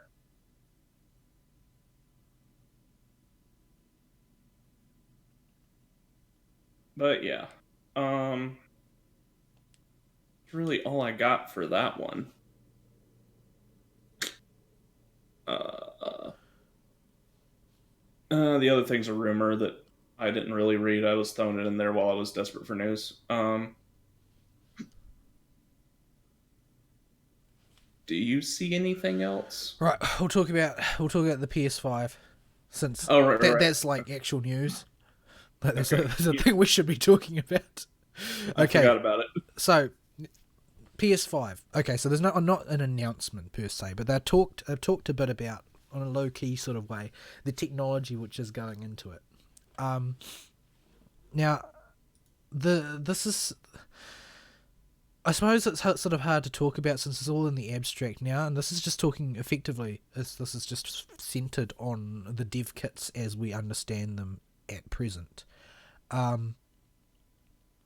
do I approach this? The system is using as the core is going to use one of AMD's chips, their new Zen 2 7nm CPU.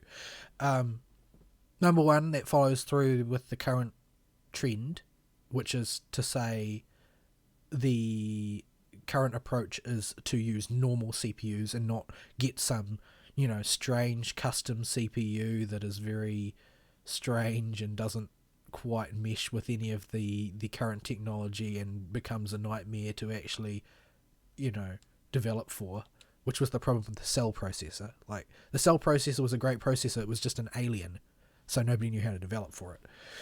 So they're following through with that, but more to the point, if they can actually push this whole product out the door quickly, I mean, relatively speaking, that means that for once there'll be a console which has respectable power. Because, I mean, if they put a good chip with a number of cores, a good number of cores in it that are all activated, and, their dev kit's got the right optimization tech available and that sort of thing. Like, what they're doing effectively is they're releasing a console that is as powerful or more powerful than most PC gamers' PCs. So that'll be the first time in goodness only knows how long that a console has been competitive on raw power of the CPU with the PC platform, which is going to really sort of lift the expectations and potential for, the sort of horsepower available for games for the next, 10 years of the life cycle or whatever. Well, I think they're moving to an 8-year life cycle now, but yeah. So that's actually sort of interesting. And they've got a 3D audio chip as well, which, I'm a bit lukewarm on 3D audio. I don't think I've seen any deployments of it that I'm super satisfied with, but it's good that it's there because the audio technology was pretty much frozen between the PS3 and the PS4. Like the sound tech in the PS4 is as close to identical as does not really matter to the PS3. So sound performance really didn't improve at all. And I guess that's a product of them making a beeline to go after games as their focus when Microsoft decided that TV Spirits was going to be their focus and therefore they needed to make an entertainment center. So instead of that, Sony skimped on the audio in order to make a system that was more focused on games. But having the more powerful audio is basically going to be necessary now because 3D audio processing is pretty much considered to be industry standard now. You have to have it, especially if you're planning to make your system a VR platform. Like, there's a certain amount of additional cost associated with the PSVR that is to do with the fact that all of the audio processing happens in that box, not in your PS4, because there was no 3D audio processor in the PS4. which is a problem if you're going to do VR because you kind of need it. So that's also a good improvement. The GPU is another custom Radeon offering, which is going to have ray tracing capacity. I still think ray tracing is boondoggle. I don't think most people notice it. It's an interesting piece of technology, and there are interesting things that you can do with it. As far as pushing it for raw graphics, I'm not really that interested in it because I think it raises it for a small improvement in graphical fidelity and reflections and that sort of thing. You have to. I don't even notice it when it is enabled. So you have to pump in a huge amount of rendering overhead to make it work. There are other interesting applications for it though, because fundamentally you don't have to use it for graphics rendering. You can just use it to trace rays through an environment, which you can use for checking things like directional sound and that sort of thing. So there's other computation that you can do with it, which might be useful, but honestly I think it's a boondoggle. Like, it's a very expensive thing that it's not really going to have much payoff. The big thing that they're bragging about is a standardized, special, fancy new tech solid-state drive. And they gave a demonstration of Marvel's Spider-Man on a PS4 Pro, which had, which is 15-second load, versus their dev kit, which had a 0.8-second load for the same fast travel scenario. If this is true, this is going to be both a blessing and a curse. This is going to be me getting what I wanted, and it's going to come with a caveat. The size of that thing ain't going to be very big. Well, we don't know what the technology they're packing is, so I think that it is likely that it's not going to be very big. Now, what that's tied into though, now I think this is a great thing because, like, on a raw technology level, I think this is a good thing because it allows you to do a lot of rendering stuff much more efficiently than you would otherwise, because you don't have to load up a humongous amount of stuff in advance, because you can just load on the fly. Like, a lot of stuff in high-speed games, for instance, is limited by how quickly you can bring in rendering, because you've got to call up assets and routines to generate what you're going to be looking at in 0.5 seconds time or whatever. So there are limitations. Yeah, you don't want that popping. It's something you want to avoid. There are a lot of situations in very old games where you can just radically outpace the pop-in and end up standing in an empty space. But Borderlands 2 has pop-in. But yeah, this I think is a good place to focus, because it is an important bottleneck, which is really not been addressed very much. We've seen this in this current generation, especially, where load times have been atrocious in some games. Yeah, outright deal breakers. Imagine how great Monster Hunter World would be if you would just press a button and you were straight in the next map. I would still be playing it. I'm fairly certain that was the breaker for me to take a break from it. Yeah, yeah, I think that it is the next real important bottleneck, because I don't really think that there's a huge amount more headspace and conventional graphics that is going to really matter. Like, talking about how you can do 8K gaming, I don't care. I can't afford a 4K monitor, let alone an 8K one. Yeah, like this, you're getting more and more niche. Yeah, it doesn't really seem like it's that important. The main thing that interests me about that is the amount of grunt that it will be able to pump into the next generation of VR system. Because honestly, I think that still, you've got to do twice as much work to make an equal amount of progress as far as just raw visual fidelity goes when it comes to just rendering the amount of stuff. It's just, it's harder work, and the more capacity you've got to render, the better we can get on that. There are other problems with VR, but I kind of like it as a cinematic experience anyway. But yeah, so the core thing about all of this sort of like mixture of well, it's like everything here is a refinement, really. It's not really a paradigm shifting. Like, they've got new chipsets, they've got new technology in there and whatnot, but what they're really doing is that they're shoring up issues with previous with the previous product. So there was no 3D audio. Now they've got a standard 3D audio chip in there, which is fine. They've got slow hard drive in the current PS4. Well, they're going to put a redonkulously fast one in this, and I have no idea what they've done to that thing, because it is way faster than the conventional ones on the market if that demonstration is true. And since it was a demonstration, hopefully that means it is true. So I don't know what crazy technology they packed into that thing, but yeah, that's incredible. That's incredible what they've done with that. So what they're doing, I think, is the right approach, where you give a sort of a facelift to the core technology rather than trying to, push the envelope in a ridiculous way and forcibly include a Kinect in every box or whatever. Attacking the bottlenecks, I think, is a good way to go to improve your overall performance. And because all of this technology is refinements on technology as opposed to a paradigm shift, the full backwards compatibility is going to be possible. And that is a winner, an instant winner for a lot of people, because nobody wants to say goodbye to their old library. I've got a big stack of PS3 boxes on my desk, but my PS3 is not on my desk. They don't have room for it. And it's really frustrating. Yeah. Poor PS3 gets relegated to the living room to be a Netflix box or in a cardboard box in the attic.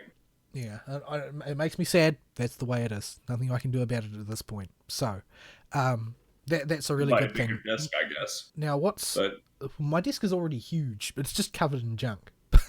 The big caveat with all of this is that in order for this to really be effective, they need to push it to release soon. But at present, all of the stuff they've stuck in that box is heinously expensive. That's what I'm worried about. Nothing here is cheap.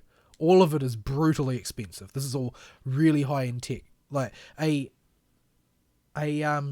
solid-state drive with a fraction of the power that they've demonstrated in their custom one costs as much as a PS4 does. Costs as much as a PS4 Pro does. Yeah. Like, high-performance solid-state drives have low capacity and enormous price tags. And I don't know how they're going to work around that unless they've developed some incredible piece of in-house proprietary technology. I think we're going to see a repeat of the PS3, where the price tag is so high because they're riding high on the previous generation success that they completely overestimate how much people are willing to go in for and end up shooting themselves in the foot.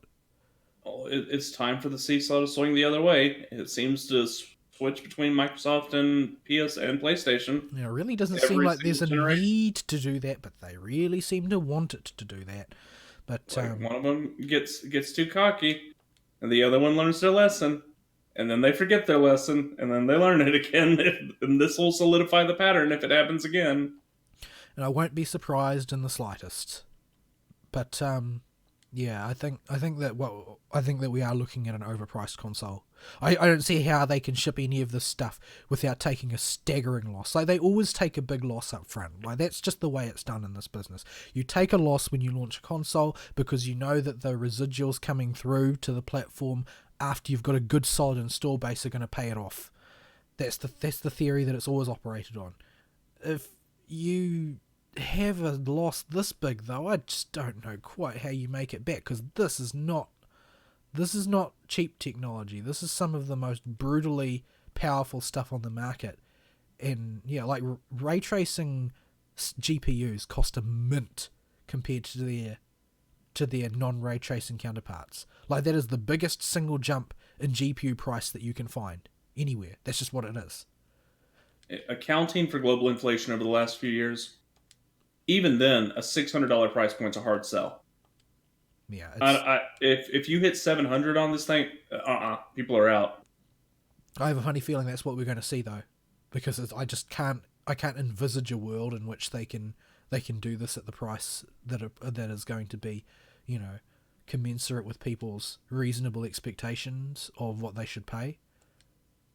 And I wouldn't blame people for not wanting to buy it, because it seems highly dubious to me.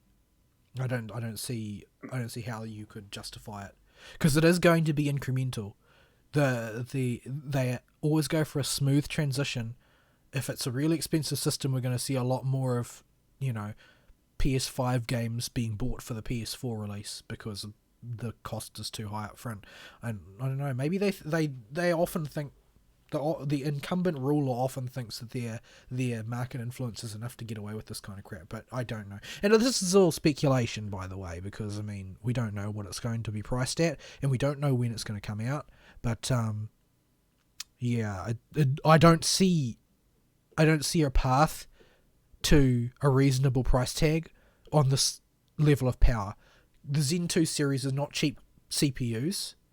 The solid state drive is going to be redonkulously expensive. Ray tracing is an expensive GPU to manufacture and to put in your box.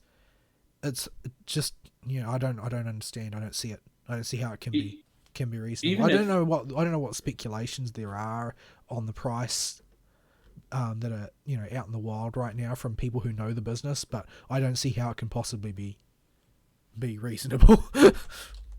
Yeah.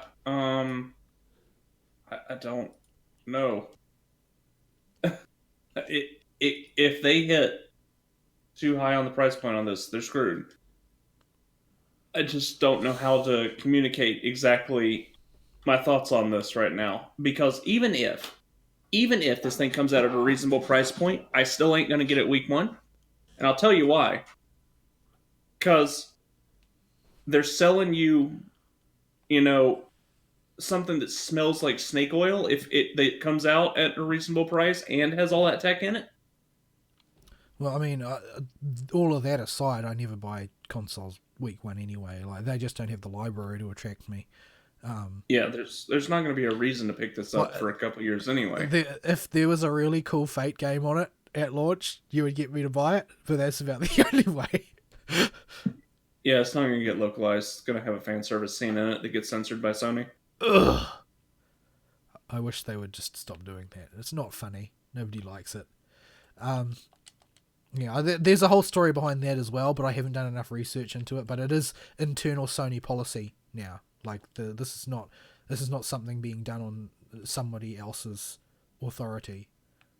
The whole censorship debacle is something that they are very much responsible for. Sony is on board with it. It's part of their internal policies.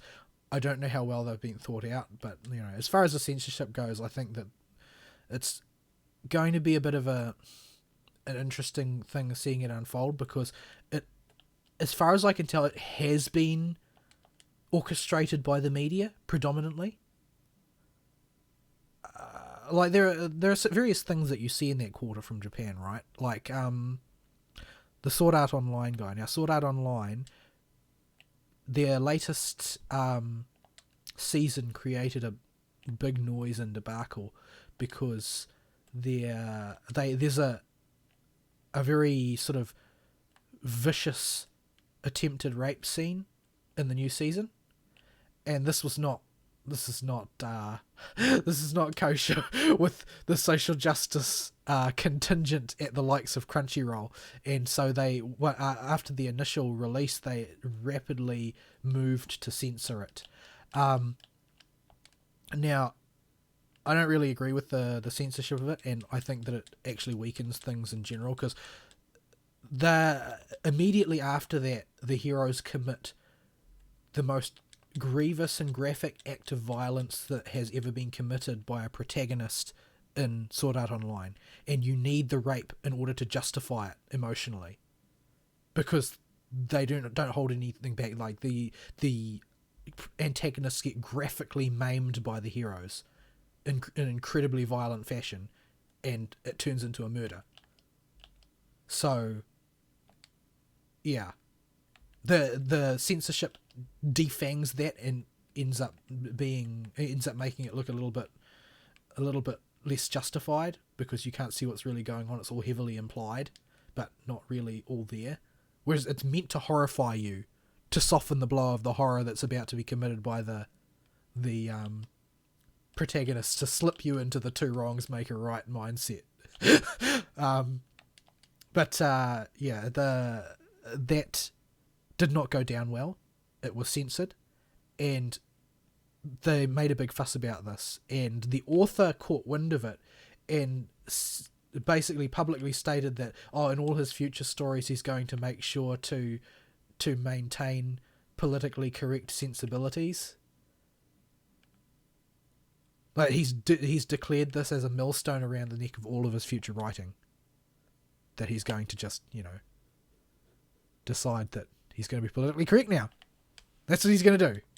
Like, I don't know why you would do that, but what it shows really is that the Japanese content producers in general terms are quite ignorant of the deeper cultural sort of war going on in the West, as far as, who is going to be the gatekeepers here. So I don't know what information Sony has available to them. If we see things like, whatever I might think about Sword Art Online, and I don't think very many things that can be expressed in polite company, but the reality is that he thought that what the contingent of people who demanded censorship on that scene, what their point of view was the mainstream point of view. That's what he thinks, because that's the information available to him, and that has caused him to adjust the vector of all of his future work to be in accordance with that. And I think that that's really a bad precedent. But I think that's also what's going on with Sony. Like, they don't realise yet that the games journalism edifice are, the scum of the earth, and their opinions aren't worth the pixels, the power required to power the display pixels to show their opinions online. Like, no, it's not. They don't think that there is a full penetration of the reality that nobody cares about their opinion anymore. I thought that we were sort of getting there at one point because of the things like Nintendo Direct, right? Like that shows basically a disdain for the press apparatus at large in a way that you historically have not really seen. Where, there was a time where everybody thought magazines were, the way you marketed your product, but not so much anymore. The modern equivalent of magazines don't have the market share for producing that type of content.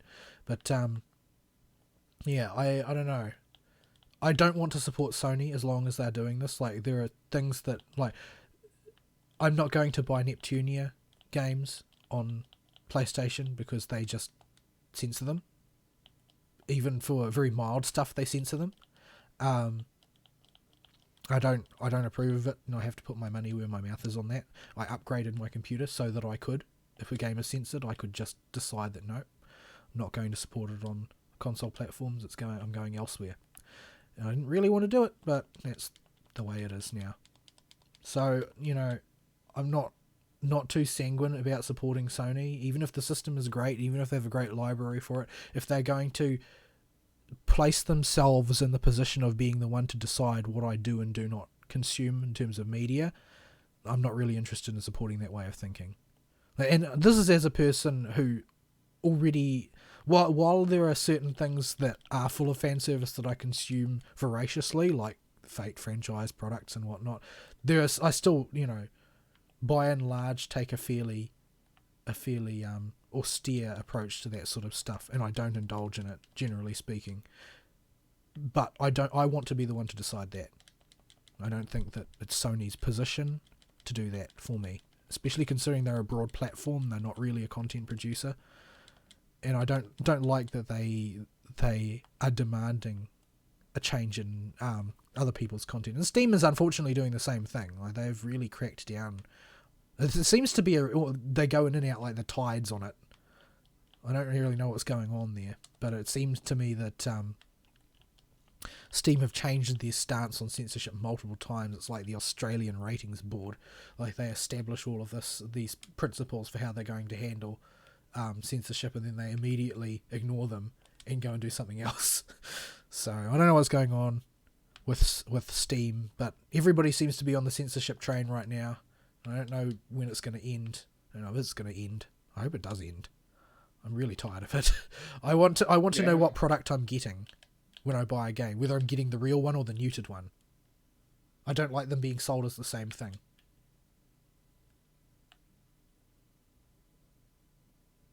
Pickle. Yeah, I feel you. I don't know quite how to approach the problem in general. I've thought about it, but I don't have a clear answer on what to do with Sony because they are not a publisher. They're a publisher, but they're not a content creator.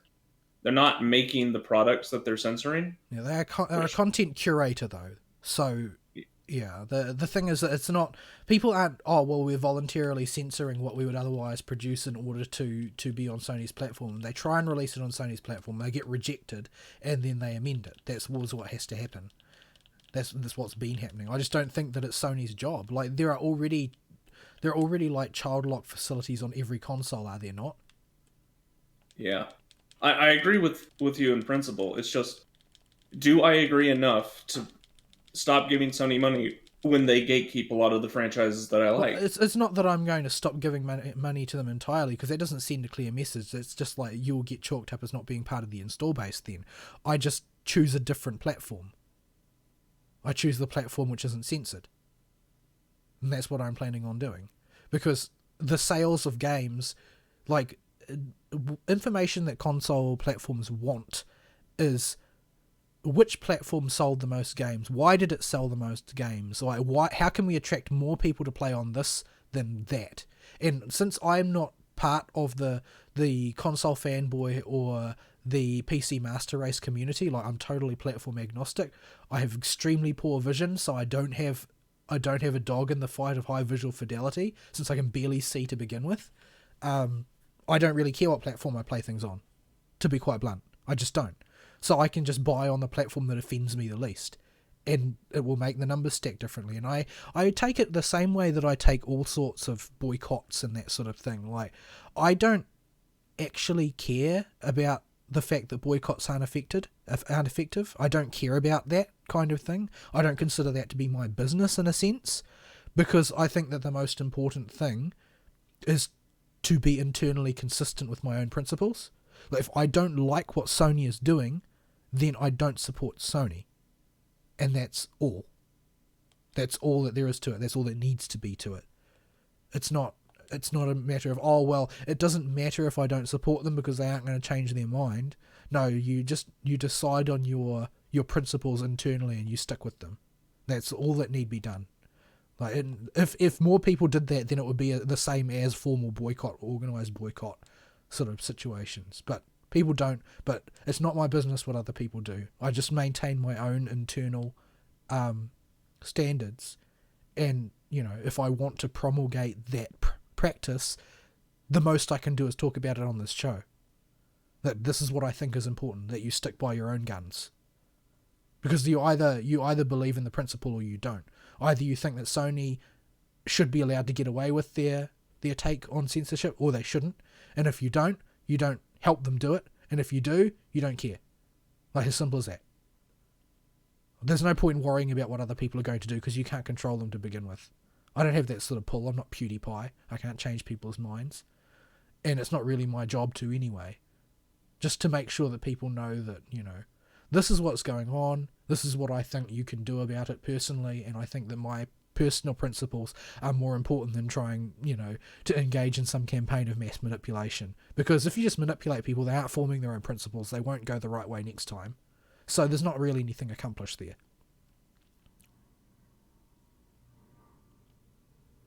Pickle. I'm here. No, it's gonna. I'm letting you do your thing. No, it's gonna come down to a weight between what is Sony exclusive that I desperately want, and is it worth continuing to partake in those franchises?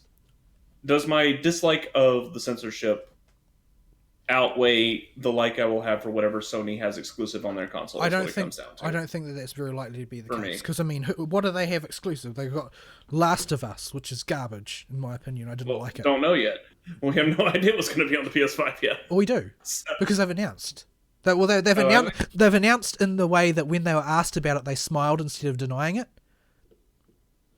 That was what I had heard about the interviews, is that they didn't come out and deny it, but they just sort of smiled and said, "Oh, we can't talk about that," as opposed to saying, "No, not that one," or anything like that. And so we know that the first candidates are going to be the cross-platform ones, right? So we're talking the late ones that end up on PS4, so Ghost of Tsushima, Last of Us, the new Last of Us one, Death Stranding, if Death Stranding is even a game. I'm not sure.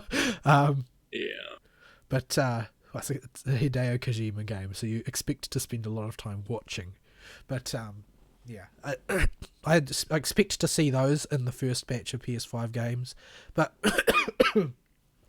I don't love Kojima so much that I'd play Death Stranding. I didn't like Last of Us 1 to begin with.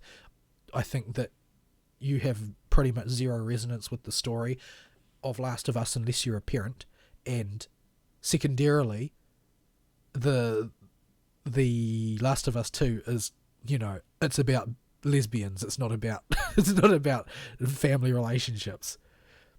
But There's a joke there. It's in my back pocket. I could pull it out about a certain group of people that's not very good at having families. Okay, I'll just leave it at that. Let it hang. It's not like we can get any more fired than we already are. But yeah, I don't think that there really is a deep well of console sellers that appeal to me. There are for a lot of people. Like Death Stranding, all the Kojima fanboys will be after that. Last of Us, people worship Last of Us for reasons that are impenetrable to me. It just seems like another zombie game. And then there's other... pardon me, my throat's a bit croaky. You're dying. There's a few other things, like God of War. People like God of War. Like, I just don't think that it's... For me, it's not something that really moves me. Like, God of War is always something that I buy once it hits the $30 level, not at the $60 level. So this current God of War is not even a $30 purchase IMO. You knew if you liked this game or wanted to play this game when it came out. And it's just Dead of Boy. Yeah, Dead of Boy. Or Dad of War. I said, I was talking to the GameStop guy when I went to go pick up April birthday presents, and I said Dad of War to him. When I mentioned God of War, it came up in conversation. He's like, what? I'm like, oh, right, God of War. I accidentally called it Dad of War to him, and he looked at me like I was crazy. I'm like, you're a normie. Yeah. Well, that game was all about basically appealing to that, trying to shoot for that same audience as Last of Us. It must be effective because I think it sold like hotcakes. Yeah, it hit the normie market square on. But we are not the normie market. We're the niche, weird, plays over-the-top video games and RPG video games market. Yeah, like they don't have, exclusive Persona 6 or something. So, I don't care. Sona might be moving over to Nintendo. Apparently, there is a fairly credible rumor that Persona 5R is getting a Switch port. Nobody's going to ignore that install base. That would be madness. Yeah, no.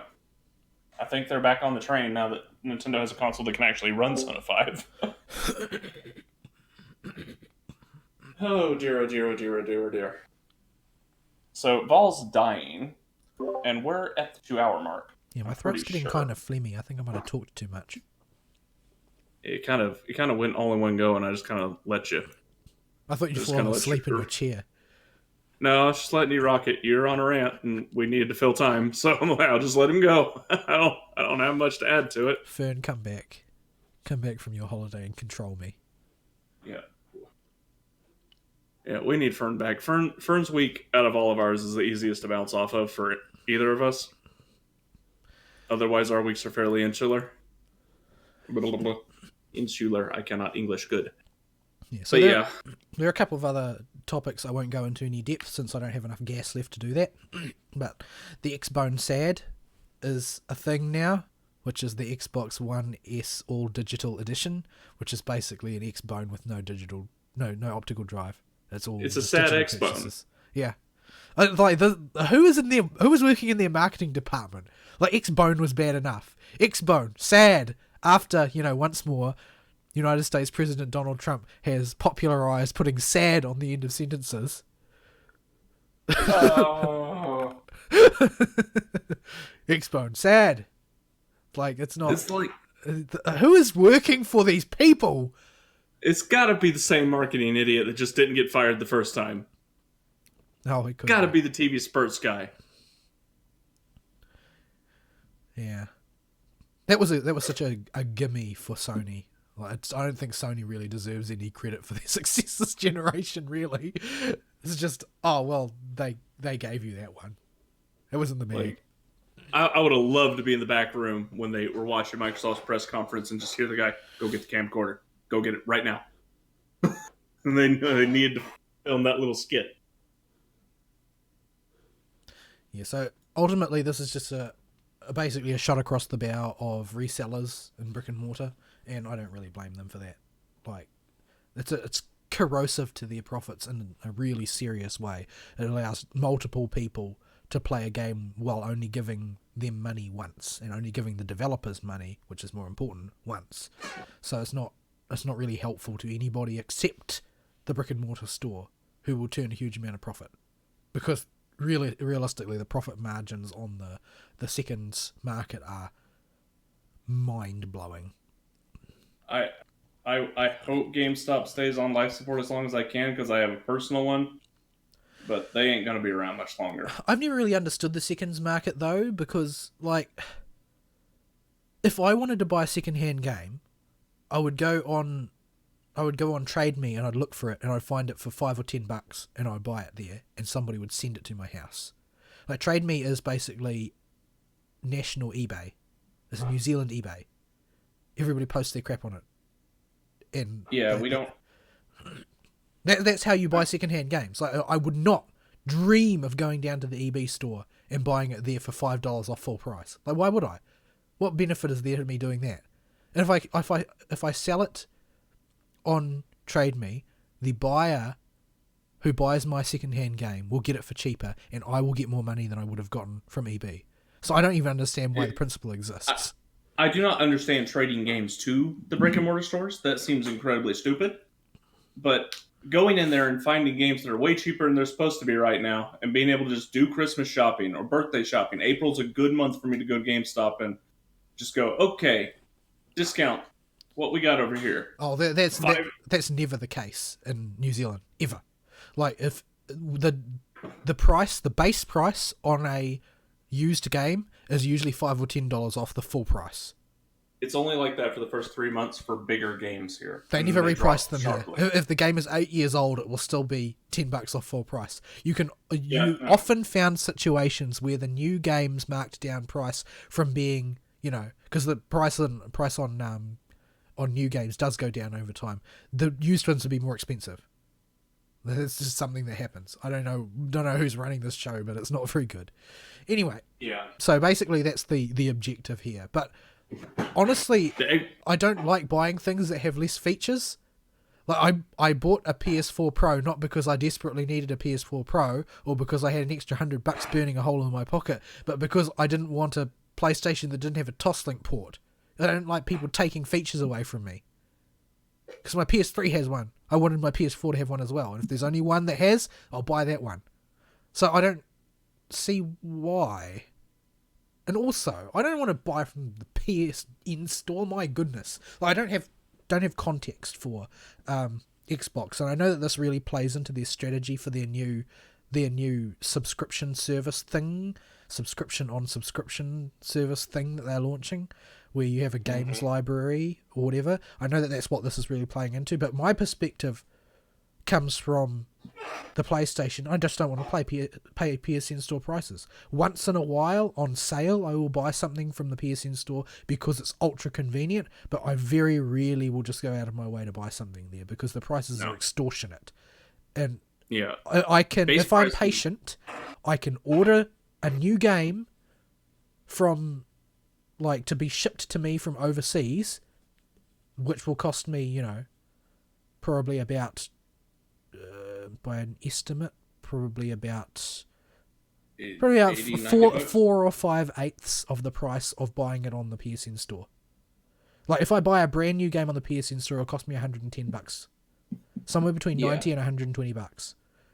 And if I import it from overseas, still the region that I'm that I have a PlayStation 4 still in English. If I import it, it'll cost me, somewhere between $40 and $60. Yeah, I think, even if we were comparing prices between our two countries, I pay $60 for a game. If we adjust for currency differences, you should only be paying at max 90. well, that's not the case. I'm here to tell you. And regional Yeah, regional price adjustments are, they are definitely a thing, and they're another reason why the idea of buying a digital-only console is horrifying to me, and I don't want any part of it. I yeah. mean, eventually I'm going to be forced into it, but, they're not. There's a lot about the console market that is just shunting me further back towards Steam, and I think that that's going to end up being the case for a lot of people who are platform agnostic. Yeah, it's a thing, unfortunately. But we can resist it as long as we time a new digital only console comes out. No, we have the perfect meme moniker for it though. The PlayStation sad. Whenever they put out their digital console, the Nintendo sad. I hope that they will avoid using the same name because that's just embarrassing. The other thing, It's bone sad. the other thing I want to mention is the Epic Store. Yes, another Epic Store topic. It's come to light that the Epic Store does not support a lot of payment processes. So in most of our wealthy first world countries, market penetration of credit card use is relatively high, and everybody uses credit cards to buy things from online platforms. It's not really the case in a lot of other countries. Mainly what happens in from what I hear, it's Eastern European countries, maybe Russia, I'm not quite sure, which by the way is a gargantuan market. Is that they go through third-party payment processes to deal with these things. There is a fee associated with that kind of thing to use those payment processes. So the Epic Store, what it is selling itself on really is that they take a smaller cut of what the game's selling price is as profit. So it's something like they take 12%, about 5.5% goes to the costs of their platform, the expenses involved in running it, and the rest of that 88. The rest of it is their profit, and then the 88 goes to the developer. The thing is, the Epic Store has trimmed the fat so much that they don't actually account for payment processes. So if they make a game Epic Store exclusive, it actually costs more because they add a surcharge for those countries. So if you happen to live in a country where the norm is using payment processes and you buy games that way, it's going to cost you more to buy them on the Epic Store because they will add the surcharge on top. Whereas Steam, by contrast, who take a much more greedy 30% cut of every game sale, they absorb the cost of those fees into their profit. So they take it on the chin. It's like, oh, well, we're making less profit off of this sale because they bought it from Eastern Europe, and that's just the price we have to pay. That's the way they do it. So, yeah, there's something to be aware of, is that the Epic Store, if it's just another sign that the Epic Store, no matter how they try and sell themselves, is not actually consumer-oriented at all. It's just about making money. It's about carving out market space and making money, which, I mean, in a sense, you can't blame a business from doing that. But it also doesn't really offer anything to the consumer, really, which is why they're aggressively pursuing exclusives, because they don't have anything to offer. So yeah, that's another thing. But in order, I presume, to counterbalance this, they are gradually moving in the direction of permitting exclusives to be sold on third-party vendors like Green Man Gaming, and that gives Green Man Gaming sort of like space to be a competitor, allowing some competition back into the market.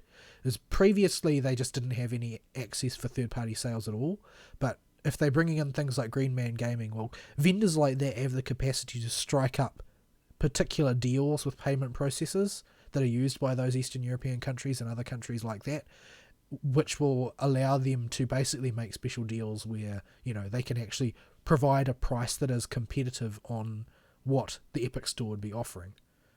So it's interesting that the Epic Store is doing that. They must feel that it's necessary for them to do so in order to avoid looking as demonic as they currently do.